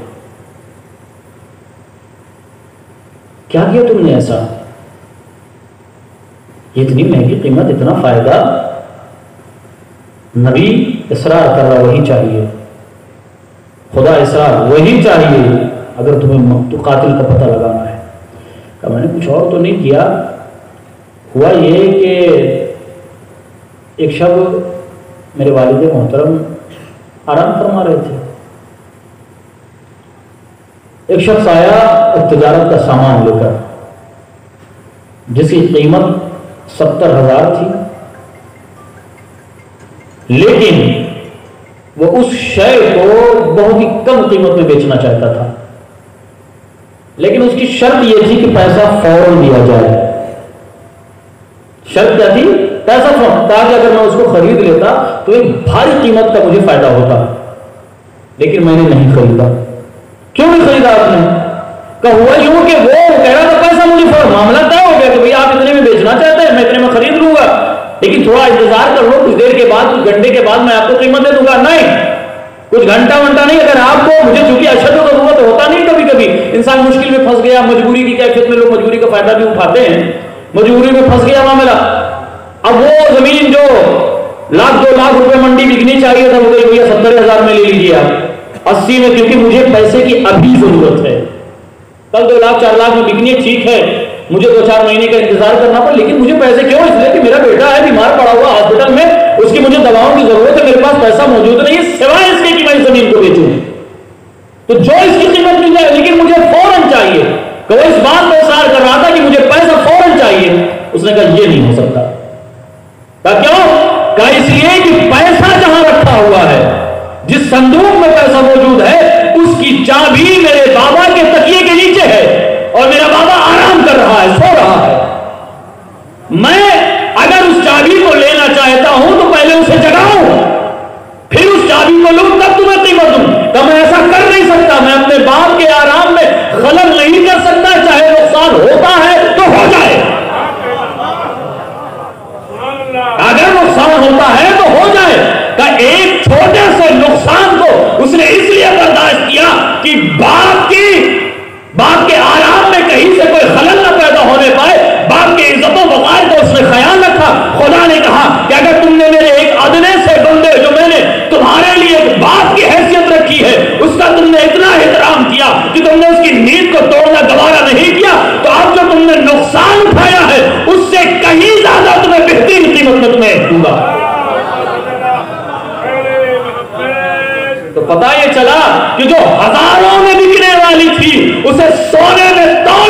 پڑا. کس بنا پر؟ اس نے باپ کی حرمت کا خیال رکھا، باپ کی عزت کا خیال رکھا. اور جو لوگ نہیں رکھتے یقیناً خطائیں ہوتی ہے. انسان خاکی پتلا ہے. کوششیں، کیونکہ بس ایک چھوٹا سا واقعہ ہو، کیونکہ یہ تو باپ کی خدمت کو نہ کرنے اور ماں باپ کے دل سے، کیونکہ یہ خواب کسی گوشت کو قیمہ کر دے گا. جیسے قصاب گوشت کو قیمہ کر دیتا ہے، پہلے وہ ہمارے جسم کے ساتھ آنے والا ابھی موت کا معاملہ نہیں، ابھی روح نہیں قبض کر رہا ہے، یہ ہمارے جسم کے ساتھ، اس وجہ سے اتنی اذیت ہوتی ہے. پھر اس کے بعد روح کو کیسے نکالتا ہے؟ اس کا روح اتنی آسانی سے نہیں نکلتی، بلکہ ہم نے شاید کبھی آپ کو بیان کیا ہو کہ سائنس نے اپنے اعتبار سے علم ابدان کے ذریعے جو پتہ لگایا تو اس سے پتہ ہی لگا کہ تقریباً 30 کروڑ نسیں ہمارے جسم میں موجود ہیں. کتنی؟ 30 کروڑ نسیں ہمارے وجود میں باریک چھوٹی اتنی بھی ہو کر کے موجود ہیں. کہ ان تمام رگوں سے روح کو کھینچتا ہے وہ ملک. ویسے ہی جیسے ریشم کو کانٹے پہ رکھ کر کھینچ لیا جائے، بتائے کہ نہیں نسوں سے جھجوڑ کر کھینچ کر نکالا جائے گا کہ اس انسان کی کیا کیفیت ہوگی. اس انداز میں نافرمان خدا ان کی روح نکلتی ہے. لیکن جب یہی انسان فرشتوں سے افضل ہو جاتا ہے تو آپ بتائیے روح نکالنے والا کون ہے؟ فرشتہ ہے نا. روح نکالنے والا فرشتہ ہے، جس کی نکالی جا رہی ہے روح، وہ کون ہے؟ وہ جو فرشتوں سے آگے نکل گیا ہے. اب جو آ رہا ہے روح نکالنے کے لیے، اسے معلوم ہے کہ جس کی روح نکال رہا ہو وہ مجھ سے افضل ہے. کہا جاتا ہے نا کہ بھئی آپ بہترین بشر ہیں، افضل ہیں، خلائق میں بہتر ہیں. لیکن ایسا نہیں کہ ہر کوئی بہتر ہے، وہی بہتر ہے جو اپنے اعمال اور اپنے کردار کے ذریعے فرشتوں سے آگے نکل گیا. وہ لوگ نہیں بہتر ہیں جو حیوان کے مانند یا حیوان سے پست ہو گئے. اب وہ آنے والا جب یہ دیکھتا ہے کہ بھئی یہ اس کے اعمال میں نیکیاں ہی نیکیاں، اطاعت ہی اطاعت، فرما برداری ہے، گناہ بہت کم سے ہے، یہ فرشتوں سے آگے نکل گیا. اب آپ بتائیے کہ جس سے افضل ہے، جس کی روح نکالی جا رہی ہے، وہ فرشتہ کس انداز میں؟ جناب میں آپ کی خدمت میں آیا اور روح نکالنا چاہتا ہوں. اور پیار سے، ویسے ہی جیسے خوشبو پھول سے نکل جاتی ہو، بڑی آسان طریقے سے جناب آیا ہوں، چلنا چاہتے ہیں. ویسے ہمارے پاس تو ویسے ہوگا جیسے جناب موسیٰ سے کہہ رہے تھے آیا ہوں آپ کے پاس روح قبض کرنے کے لیے. جناب موسیٰ نے وہ ڈسٹرب کرنا، مولانا عطا عباس صاحب کہتے ہیں اتنا ڈسٹرب کر دیا جناب موسیٰ کو ملک الموت کو جناب موسیٰ نے کہ وہ کہتا بھئی آپ یہیں رہیے، میں جا کے وہاں خبر کر دیتا ہوں کہ یہ آنے والے نہیں ہیں. یہ مومنوں کے ساتھ یہ حسین انداز ہوتا ہے، بڑا حسین انداز ہوتا ہے. ملائک جب یہ ملک الموت آتا ہے تو شرط یہ ہے کہ انسان مؤمن ہو، اپنے آپ کو گناہوں میں، حقیقت میں ہم معصوم نہیں ہیں، گناہ ہوتے ہیں، گناہ ہونا یقینی ہے ہم سے، لیکن بچایا جا سکتا ہے. اگر کوئی گناہ ہو گیا تو توبہ کا دروازہ وہاں ہے. خدا کی بارگاہ میں ہم استغفار و توبہ کر سکتے ہیں، اور توبہ کرنے والا خدا کے نزدیک محبوب ہے. ٹھیک ہے تم نے گناہ کیا، لیکن تمہیں اس بات کا احساس تو ہے کہ تم نے غلط کیا. لیکن جو لوگ احساس نہیں کرتے، جنہیں احساس ہی نہیں کرتے چلے جا رہے ہیں، تو خدا کے نزدیک ان کی بڑی پکڑ ہوگی. تو ہمیں گناہوں سے بچنا چاہیے، اس لیے کہ موت یقینی ہے، موت حقیقت ہے، اس سے کوئی نہیں بچ سکتا. انسان، ہم اور آپ کی کیا حیثیت ہو. ہمارے استاد مرحوم مولانا عبدالقادر عاطی صاحب نے ہمیں جب ششم میں تھا تب کیا تھا، ایک شعر سنایا، مصرع میں یاد ہے مجھے، تاکہ ہم کیا رہیں گے جب نہ رسول خدا رہے. تو جب اتنی بڑی بڑی ہستیاں نہیں بچی تو ہماری اور آپ کی کیا حیثیت ہے؟ پھر ہمیں سے کوئی بچنے والا نہیں. تو موت ہر کسی کو آنی ہے، اس موت سے ہر کسی کو گھبرانا چاہیے، اس کے لیے ہمیں اہتمام کرنا چاہیے. اور خصوصی طور پر آج چونکہ ایک باپ کی مجلس ہے جس نے اپنے پیچھے بیٹے چھوڑے، بیٹیاں چھوڑیں، نیک بیٹے نیک بیٹیاں، لیکن آپ غور کریں کہ ذمہ داری تو باپ کی ہے، کیونکہ آج تک ہمارے درمیان تھے، آج نہیں، کیونکہ موت نے نہیں چھوڑا، اور موت کسی کو نہیں چھوڑنے والی ہے. تیاری ہم نے کس حد تک کی؟ ہم نے خود مرحوم کو دیکھا کہ سائیکل سے چلے جاتے تھے جامع مسجد نماز پڑھنے کے لیے، لیکن اگر باپ نیک ہے تو بیٹوں اور بیٹیوں کو نیک ہونا چاہیے۔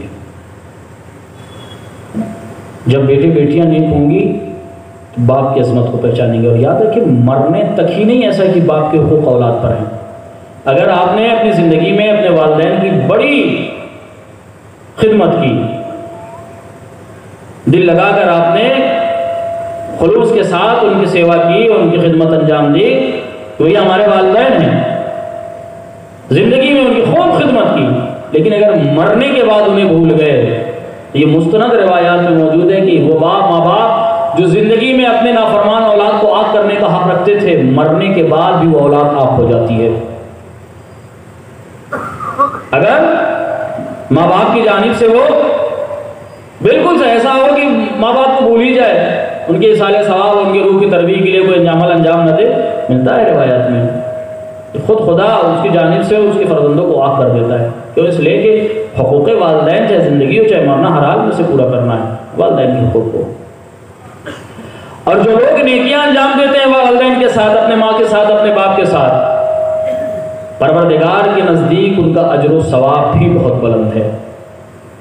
جناب سلیمان کو حکم ہوا، موسیٰ اے سلیمان جاؤ فلاں سمندر کے قریب ہماری نشانیوں کو دیکھو۔ جناب سلیمان اپنے لہو لشکر کے ساتھ آگے پہنچے سمندر کے قریب، ادھر ادھر دیکھا، اللہ کیا دکھانا چاہتا ہے فلاں سمندر کے قریب۔ کچھ دیر کے بعد جناب سلیمان نے ایک جن کو حکم دیا کہ چونکہ خدا نے کہا ہے کہ سمندر میں ہماری نشانیاں موجود ہیں، کہ جاؤ سمندر میں داخل ہو اور دیکھو کہ اللہ کی کیا خاص نشانیاں اس سمندر میں۔ ایک دن گیا، اپنی پوری طاقت صرف کر کے واپس آیا، کہا کچھ ملا، کوئی نشانی ملی؟ کہ نہیں، میری طاقت جہاں تک تھی میں وہاں تک پہنچا، میں پوری گہرائی تک نہیں پہنچ پایا۔ دوسرے کو حکم دیا جو اس سے زیادہ قوی تھا، وہ بھی اپنی پوری توانائی خرچ کرنے کے بعد واپس آ گیا، کچھ ملا کا نہیں ملا۔ آخر میں آپ کے اپنے وزیر جناب آصف برقیہ سے کہا آپ جائیے، وہی آصف برقیہ جو پتے اس کو لمحوں میں اٹھا کے لے پلک کو چپکنے سے پہلے لے کے چلے آئے، کہا آپ جائیے اور دیکھیں کیا اللہ ہمیں نشانیاں دکھانا چاہتا ہے، جو کچھ ملے اسے لے کے آئیے۔ جناب آصف برقیہ گئے، سمندر کے تہ تک پہنچ گئے۔ آخر میں جب واپس آئے تو انہوں نے ایک کافوری قبہ بڑا عالیشان ساتھ میں لے کے آئے۔ جناب سلیمان نے قبہ دیکھا تو دیکھا اس میں ایک نوجوان ہے جو مصروف عبادت ہے، ایک نوجوان ہے جو مصروف عبادت ہے۔ اب چونکہ اللہ کے نبی نے آواز دی، فوراً اس نے اپنی عبادت پر کی، حاضر خدمت ہوا۔ کون ہو تم؟ یہاں کیسے تم آئے؟ اس سمندر میں کیا کھاتے ہو، کیا پیتے ہو، کیسے زندہ، کب سے ہو؟ جناب سلیمان نے جب پوچھا کب سے ہو، کہ جناب ابراہیم کے دور سے۔ کس کے دور سے؟ جناب ابراہیم کے۔ جناب ابراہیم اور جناب سلیمان کے دور میں تقریباً 2000 سال کا فاصلہ ہے۔ اب جناب سلیمان نے یوں اسے دیکھنا شروع کیا، بال سیاہ، داڑھی سیاہ، بالکل ینگ نوجوان۔ جناب ابراہیم کے دور سے؟ ہاں جناب ابراہیم کے دور سے۔ تو بھیا یہاں اتنے دنوں سے موجود ہو، کیا کھاتے ہو، کیا پیتے ہو؟ وہ کہتا ہے کہ سمندر میں ایک بڑی سی مچھلی میرے لیے اس قبے میں کچھ لے کر آتی ہے، ایک سر کے لکھا ہے سر کے برابر ایک چیز جو ہے پیلی سی ہوتی ہے، وہ میرے پاس لے کے آتی ہے، اسی کو میں کھاتا ہوں، پھر مجھے بھوک نہیں لگتی، پیاس نہیں لگتی، وہیں سے سب ختم ہو جاتا ہوں، پھر اس کے بعد میں مصروف عبادت ہو جاتا ہوں۔ کہ یہاں کیسے پہنچے تم؟ کہ اس سمندر میں، اس قبے میں کیسے تم پہنچے؟ کہ ہوا یوں کہ میرے ماں باپ تھے، میں نے بڑی خدمت ان کی انجام دی، ہمیشہ ان کی خدمت میں حاضر رہتا تھا۔ ایک دن میری ماں اس دنیا سے رحلت کر گئی، لیکن جاتے جاتے اس نے مجھے دعا کی کہ خدا تمہیں نیک بخت کرے اور تمہاری عمر کو دراز کرے۔ ماں دنیا سے رحلت کر گئی، باپ بچے وہ بھی نابینا ہو گئے۔ ایک آنکھ ضائع ہو گئی، دوسری آنکھ سے بھی کم دکھائی دیتا تھا. تو میں بھی ان کی خدمت میں ہمیشہ لگا رہتا تھا. ایک دن ان کی بھی حالت خراب ہوئی، وہ بھی اس دنیا سے جانے لگے. جاتے جاتے انہوں نے بھی وہی دعا دی جو میری ماں نے دعا دی، تمہیں خدا نیک وقت کرے اور تمہاری عمر کو دراز کرے. میں ان کو دفن کر کے آ رہا تھا کہ میں نے سمندر کے کنارے اس قبے کو دیکھا. اس قبے کو دیکھا، اتنا حسین قبہ تھا کہ میں اپنے آپ کو روک نہ سکا اور دیکھنے کے لیے اسے میں اندر داخل ہو گیا. کہ جیسے میں اس اندر میں داخل ہوا، قبہ خود ہوا میں بلند ہوا اور اس سمندر میں آ گیا. کہ سمندر میں آ گیا. تب سے لے کر آج تک میں اس قبے میں موجود ہوں. میرا رزق فلاں مقام سے ملتا ہے، فلاں مچھلی آتی ہے مجھے دیتی ہے، میں کھاتا ہوں، وہی میرے پانی کا بھی سبب، میری پیاس ختم ہو جاتی ہے، بھوک مٹ جاتی ہے. میں خدا کی بارگاہ میں پھر اپنی تسبیح و تحلیل میں مصروف ہو جاتا ہوں. یہ جناب اس کے بعد یہ نہیں ملا کہ کب تک یہ زندہ. جناب پھر اس کے بعد جناب سلیمان جو آئے آصف برقیہ لے کر آئے تھے، تو انہوں نے کہا کہ اچھا تم نے اتنے عرصے سے یہاں پر عبادت کی ہے، کیا چاہتے ہو کہ تم میرے ساتھ میرے ساتھیوں میں سے ہو جاؤ یا تمہیں دوبارہ وہیں بھیج دوں؟ تو کہا نہیں، مجھے وہیں بھیج دیجئے. اب اس کے بعد واقعہ یہیں ختم ہو جاتا ہے. مجھے نہیں معلوم کہ اس کے بعد کیا ہوا، باقی ہے نہیں باقی ہے. بہرحال جناب سلیمان نے اسے دوبارہ سمندر میں اس جامع آصف برقیہ کو حکم دیا کہ اس قبے کو لے جا کر سمندر میں ڈال دو جہاں سے لائے تھے.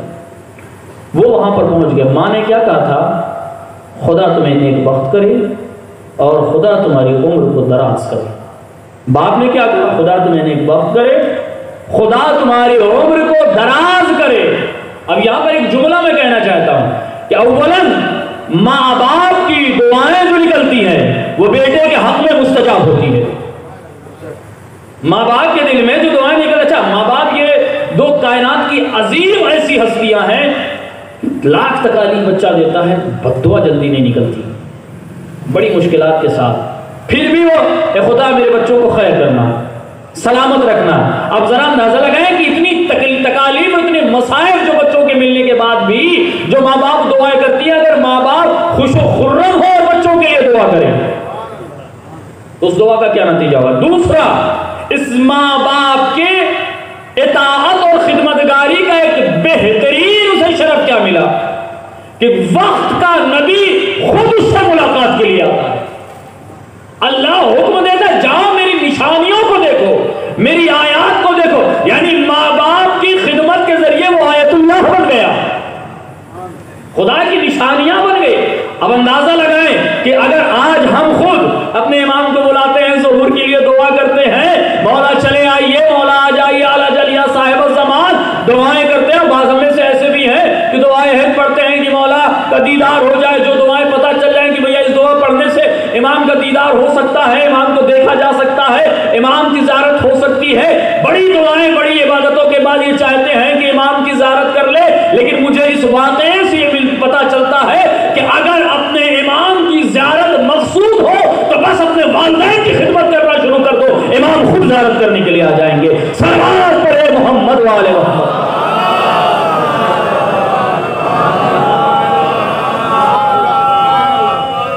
ایک اور صلوات پڑھیں محمد وآل محمد.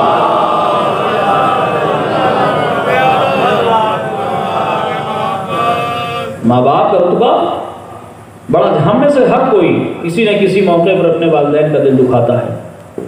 ہو جاتی ہیں غلطیاں، کوشش ہو کہ نہیں ہو، لیکن اگر ہوئی ہے، جیسے میں خود میں اپنی بات کروں، یقینی طور پر کسی نہ کسی موڑ پر ہو سکتا ہے بچپنے کی وجہ سے، ناسمجھی کی بنا پر، یا اور کسی سبب سے ماں باپ سے کوئی گستاخی ہو، تو غلط تو میں یہیں سے معافی ہو سکتا ہے، میرے ماں باپ سن بھی رہے ہوں، کہ اگر کوئی گستاخیاں ان کی شان میں ہوئی تو وہ معاف فرمائیں. ہم میں سے ہر کوئی اگر ماں باپ ہمارے ناراض ہیں،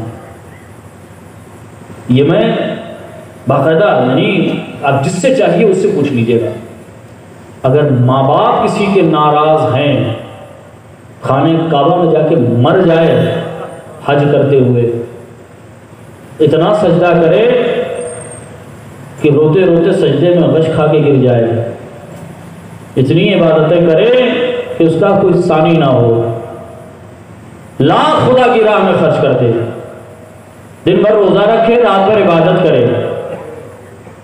ماں باپ اگر ناراض ہیں، نہ کربلا قبول، نہ کاظمین قبول، نہ نجف قبول، نہ مدینہ قبول، نہ مکہ قبول، نہ نماز قبول، نہ روزہ قبول، نہ حج قبول۔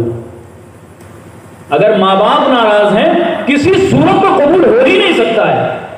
لاکھ آپ عبادت کر ڈالیے، لاکھ روزہ رکھ ڈالیے، لاکھ لوگوں میں مال تقسیم کیجئے، مسکین فقیر یتیم میں، خدا ہی راضی نہیں ہو سکتا ہے۔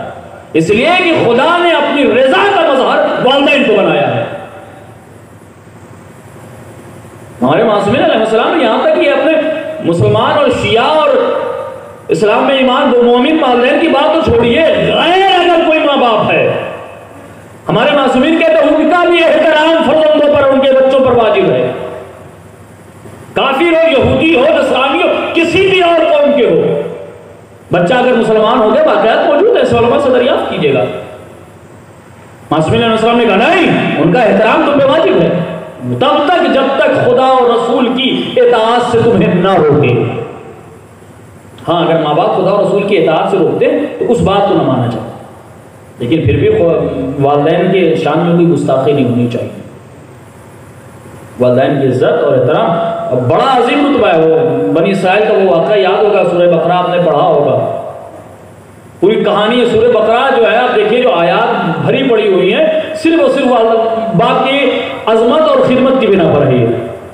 بنی اسرائیل کا وہ واقعہ معلوم ہے، اسی واقعے بعد اس ہفتے مصائب ہے، کافی وقت لے گیا، تقریباً 50 منٹ ہو ہی رہا ہوگا، لیکن آپ غور کریں کہ بنی اسرائیل کا وہ واقعہ ہے کہ دو آپس میں لڑ گئے، پوری تفصیل مجھے نہیں بیان کرنی ورنہ بڑا حسین واقعہ ہے۔ آپس میں دو لوگ لڑ گئے اور ایک کو مار کے مسجد کے قریب جو بھی عبادت گاہ اس وقت رہی وہاں لا کے ڈال دیا۔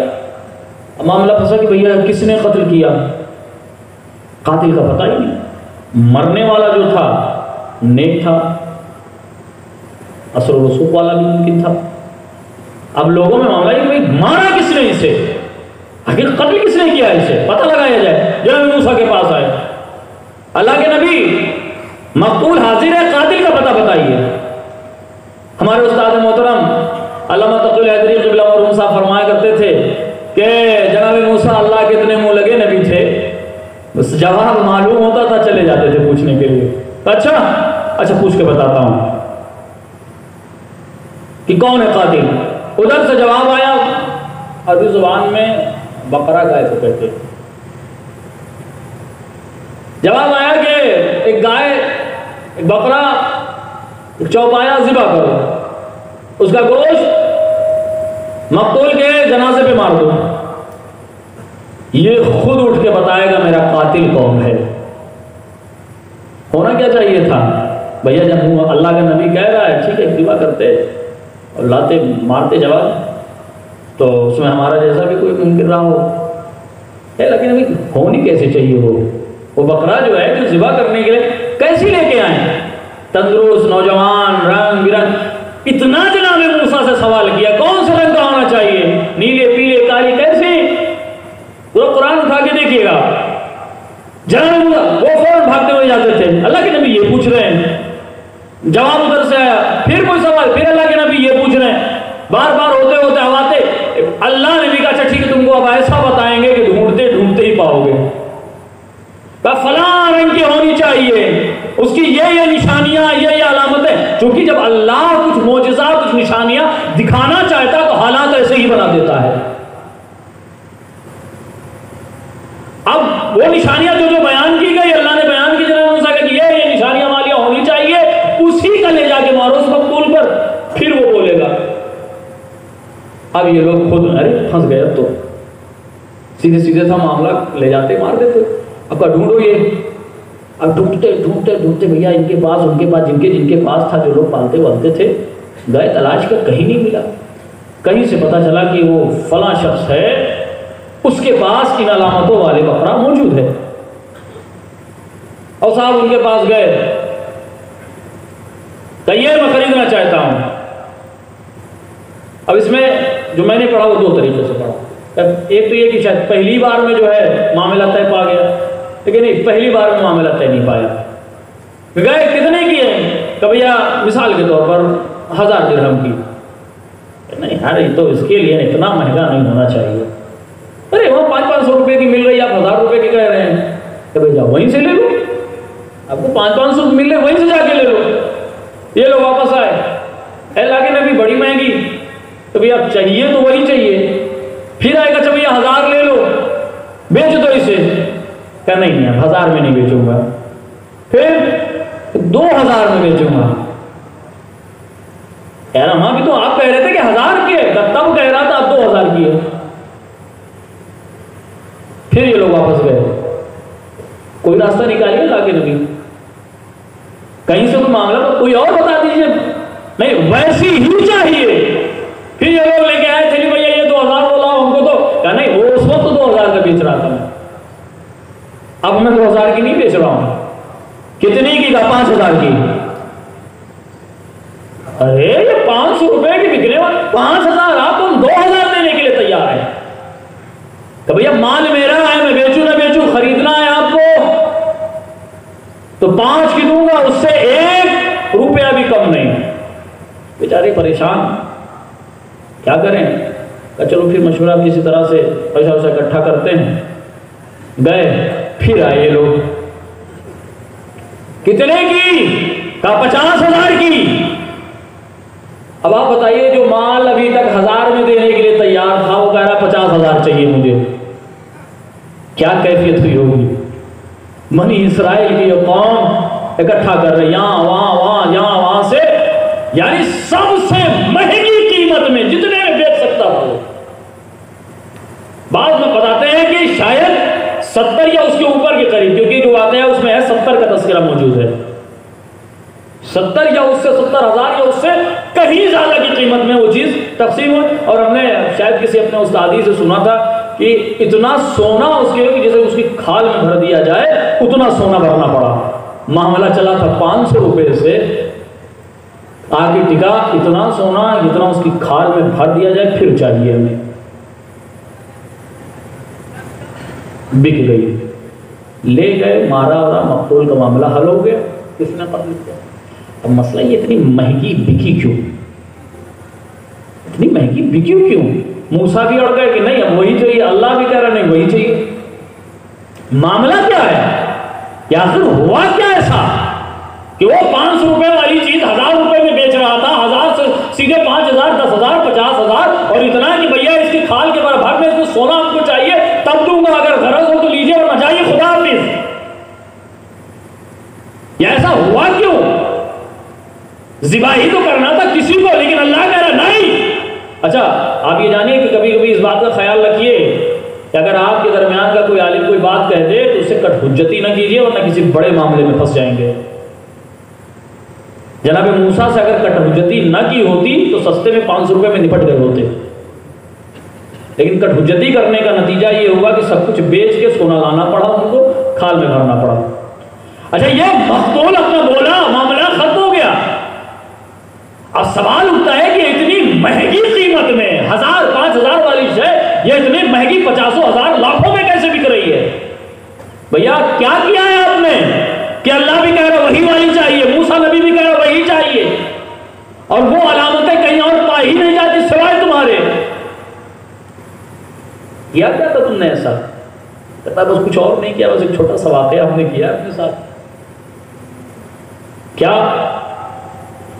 ہمارے والد صاحب موجود ہیں, اکثر کبھی کبھی جو ہے ہو جاتا ہے اور ممکن ہے ناراض بھی ہو جاتے ہیں, تو میں سب کے سامنے آپ کے لوگوں کی معذرت چاہتا ہوں, اور ہر کسی کو یہ حق ہے کہ اپنے والدین سے معافی طلب کرے کیونکہ گناہ ہو جاتے ہیں. کیا کیا تم نے ایسا؟ یہ اتنی مہنگی قیمت, اتنا فائدہ, نبی اصرار کر رہا وہی چاہیے, خدا اصرار وہی چاہیے اگر تمہیں قاتل کا پتہ لگانا ہے. کہ میں نے کچھ اور تو نہیں کیا, ہوا یہ کہ ایک شب میرے والد محترم آرام فرما رہے تھے, ایک شخص آیا تجارت کا سامان لے کر جس کی قیمت 70,000 تھی, لیکن وہ اس شے کو بہت ہی کم قیمت میں بیچنا چاہتا تھا, لیکن اس کی شرط یہ تھی کہ پیسہ فوراً دیا جائے. شرط کیا تھی؟ پیسہ تاکہ اگر میں اس کو خرید لیتا تو ایک بھاری قیمت کا مجھے فائدہ ہوتا، لیکن میں نے نہیں خریدا۔ کیوں نہیں خریدا آپ نے؟ کہ ہوا یوں کہ وہ کہہ رہا تھا پیسہ مجھے معاملہ طے ہو گیا کہ بھئی آپ اتنے میں بیچنا چاہتے ہیں، میں اتنے میں خرید لوں گا، لیکن تھوڑا انتظار کر لو، کچھ دیر کے بعد، کچھ گھنٹے کے بعد میں آپ کو قیمت دے دوں گا۔ نہیں، کچھ گھنٹہ نہیں، اگر آپ کو، مجھے چونکہ اشد ضرورت ہوتا نہیں، کبھی کبھی انسان مشکل میں پھنس گیا، مجبوری کی کیفیت میں، لوگ مجبوری کا فائدہ بھی اٹھاتے ہیں، مجبوری میں پھنس گیا معاملہ، اب وہ زمین جو 1,00,000-2,00,000 روپے منڈی بکنی چاہیے تھا، وہ کہی بھیا 70,000 میں لے لیجیے آپ، 80 میں، کیونکہ مجھے پیسے کی ابھی ضرورت ہے، کل 2,00,000-4,00,000 میں بکنی ہے، ٹھیک ہے مجھے 2-4 مہینے کا انتظار کرنا پڑا، لیکن مجھے پیسے کیوں؟ اس لیے کہ میرا بیٹا ہے بیمار پڑا ہوا ہاسپٹل میں، اس کی مجھے دواؤں کی ضرورت ہے، میرے پاس پیسہ موجود نہیں ہے سوائے اس کے کہ میں اس زمین کو بیچوں، تو جو اس کی قیمت مل جائے، لیکن مجھے فوراً چاہیے، کہ وہ اس بات پر اصرار کر رہا تھا کہ مجھے پیسہ فوراً چاہیے، اس نے کہا یہ نہیں ہو سکتا۔ کہا کیوں؟ کہا اس لیے کہ پیسہ جہاں رکھا ہوا ہے، جس صندوق میں پیسہ موجود ہے، اس کی چابی میرے بابا کے تکیے کے نیچے ہے، اور میرا بابا آرام کر رہا ہے، سو رہا ہے، میں اگر اس چابی کو لینا چاہتا ہوں تو پہلے اسے جگاؤں، پھر اس چابی کو لوں، تب تمہیں قیمت دوں۔ کہ میں ایسا کر نہیں سکتا، میں اپنے باپ کے آرام میں خلل نہیں، مجبوری پہنچ جاتی ہے۔ دعا مشروع پڑھی ہے آپ نے؟ اکثر میں تلاوت کرتا رہتا ہوں، ثانیہ زہرا سے آپ نے سنا ہوگا، مومنین ہمارے ساتھ رہتے ہیں، دعا مشروع ایسے وجود میں نہیں آئی۔ امام حسین اور امیر المومنین علی بن ابی طالب علیہ السلام خانہ کعبہ کا طواف کر رہے تھے کہ مطلب امیر المومنین نے کربناک آواز سنی کہ تڑپ تڑپ کے خدا کی بارگاہ میں دعا کر رہا ہے، رو رہا ہے، جریا کر رہا ہے، ویسے جیسے کسی کا جوان بیٹا مر گیا ہو۔ مولا نے امام حسین سے پوچھا بیٹا کوئی آواز سن رہے ہو؟ ہاں بابا۔ اس کو میرے پاس لے کے آؤ، اسے میرے پاس لے کے آؤ۔ امام حسین گئے کہ میرے بابا نے تمہیں یاد کیا ہے۔ آیا وہ شخص کہ یہ گریا، یہ ماتم، یا غزاری، یہ بکا، یہ دعا کیوں؟ اتنی شدت، اتنی گریا کیوں؟ کس وجہ سے؟ کیا چاہتے ہو؟ نجات چاہتا ہوں، بخشش چاہتا ہوں۔ کیا ہوا؟ کیا کیا تم نے ایسا؟ امام کو واقعہ بیان کرتا ہے، کہا کہ میں اپنی جوانی میں غرور میں ڈوبا ہوا تھا، عیش و آرام میں ڈوبا ہوا تھا، باپ کی نافرمانیاں کرتا آ رہا تھا، وہ کسی چیز کو روکتے میں چھڑک دیتا تھا، کسی چیز کو ٹوکتے میں اس بات کے اس کو کام کو ضرور انجام دیتا تھا،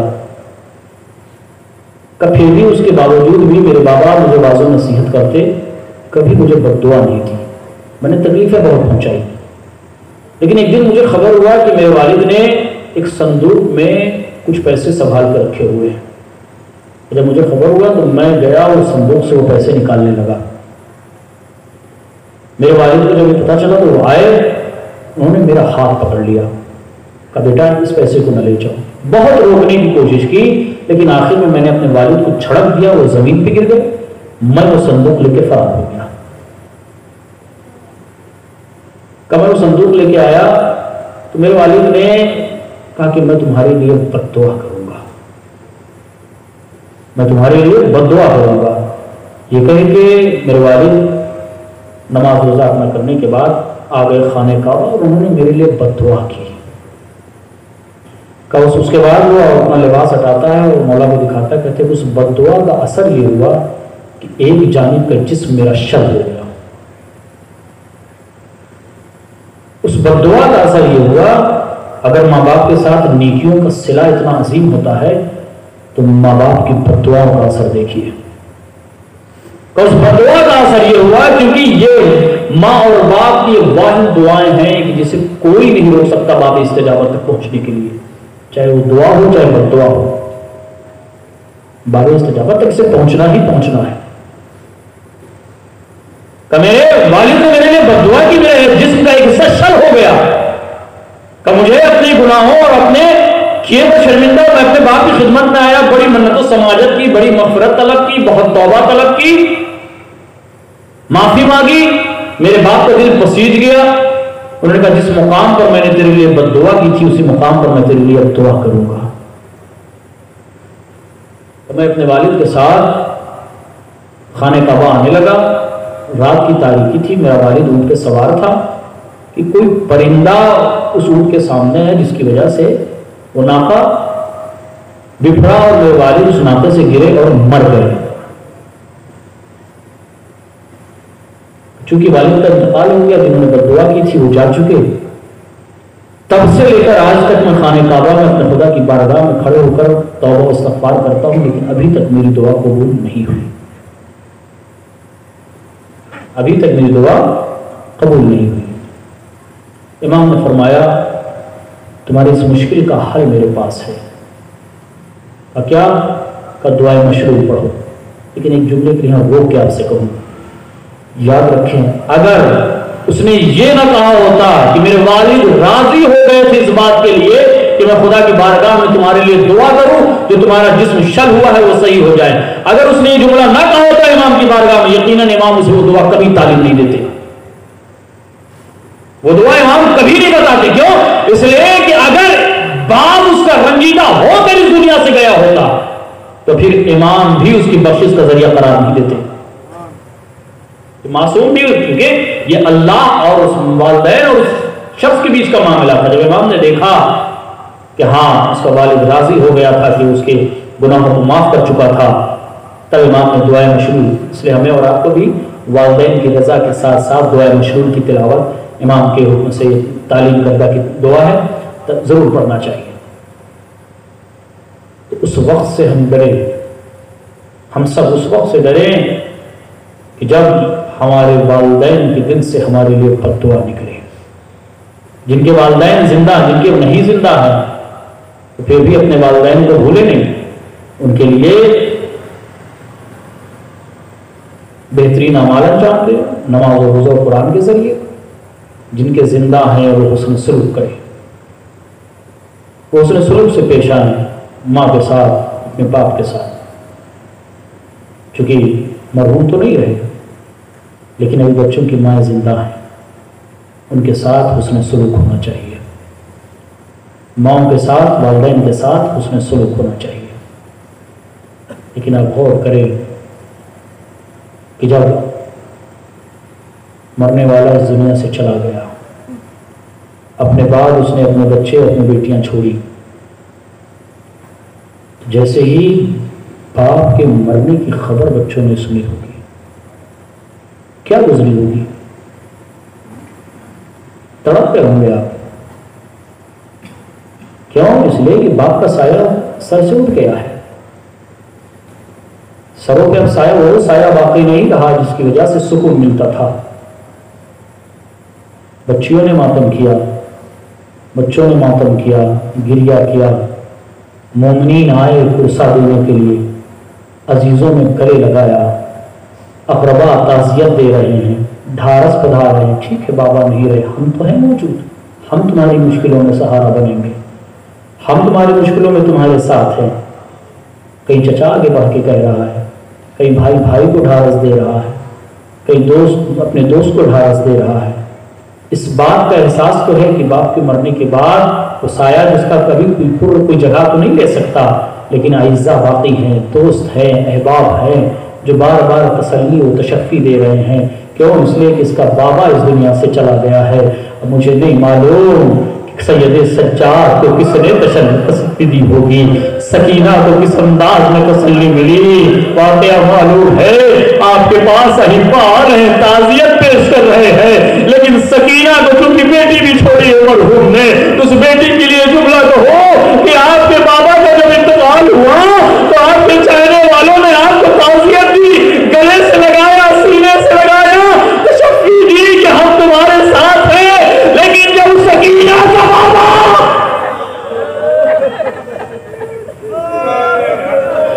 جب سکینہ کا بابا اس دنیا سے جاتا، اس انداز میں سکینہ کو تسلی دی گئی کہ شبر نے تماشے لگائے. کبھی تازیانے مارے گئے، بابا میں یتیم ہو گئی. یہ سکینہ کو پرسا دینے کا طریقہ تھا.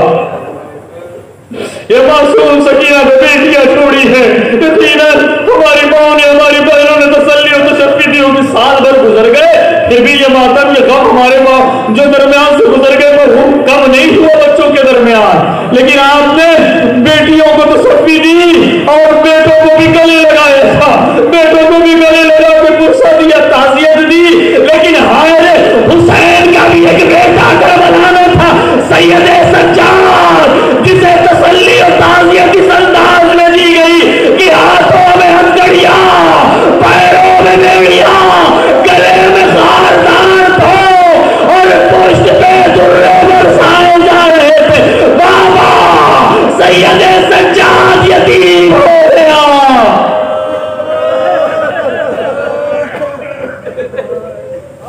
اس انداز میں پرسہ دیا گیا، اس انداز میں پرسہ دیا گیا، اس انداز میں تعزیت دی گئی کہ ہر مقام پہ، اسی میں شاید یہی وجہ ہے کہ امام زمانہ نے زیارت الہیہ میں فرمایا تھا میرا سلام ہو اس کم سن بچی پر کہ جس کے رخسار کے رنگ ہر وقت بدلتے رہتے تھے، لمحہ و لمحہ اس کے رخسار کے رنگ تبدیل ہوتے رہتے تھے، اور امام نے سلام کیا میرا سلام ہو اس پابند سلاسل پر، میرا سلام ہو اس سید سجاد پر کہ جس کے ہاتھوں میں ہتھکڑیاں پیروں میں بیڑیاں تھی، اور میرا سلام ہو اس نوجوان پر کہ جو جوانی میں بوڑھا نظر آ رہا تھا۔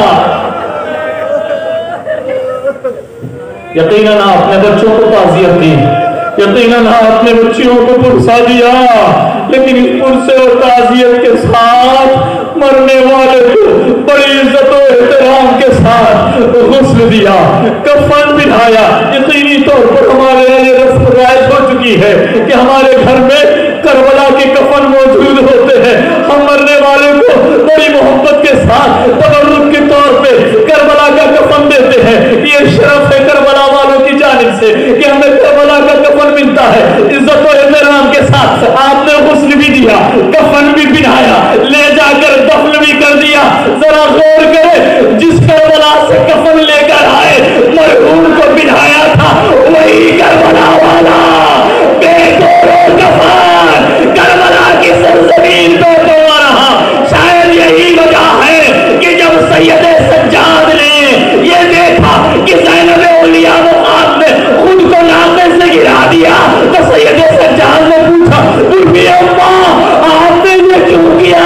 اے سید سجاد وہ تمہارے چہرے کا رنگ دیکھ رہی تھی، کہیں ایسا نہ ہو ڈرتا کہ تم بھی ہمارا ساتھ چھوڑ دو۔ ایک مرتبہ سید سجاد نے کہا اے بی اماں میرا حال یہ کیوں کرنا ہو، ارے جس کا جوان بیٹا موجود ہے اس کے بابا کا جنازہ تپتی ہوئی ریت پہ بے گورو کفن پڑا ہے۔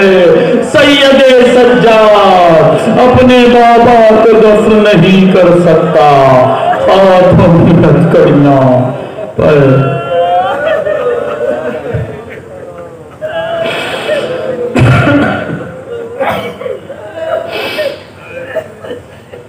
رحمت اللہ علی القوم الظالمین رضا بقضائه وتسلیما لربه وسيعلم الذين ظلموا أي منقلب ينقلبون۔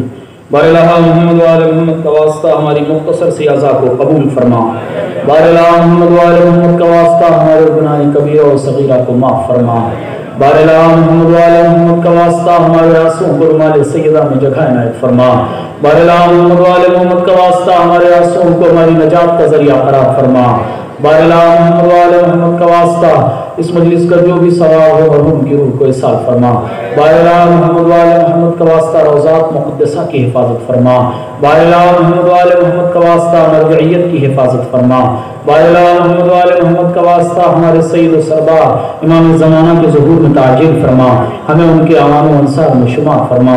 اللہم تقبل منا انکا انت السمیع العلیم۔ گزارش ایک مرتبہ سورہ الحمد 3 مرتبہ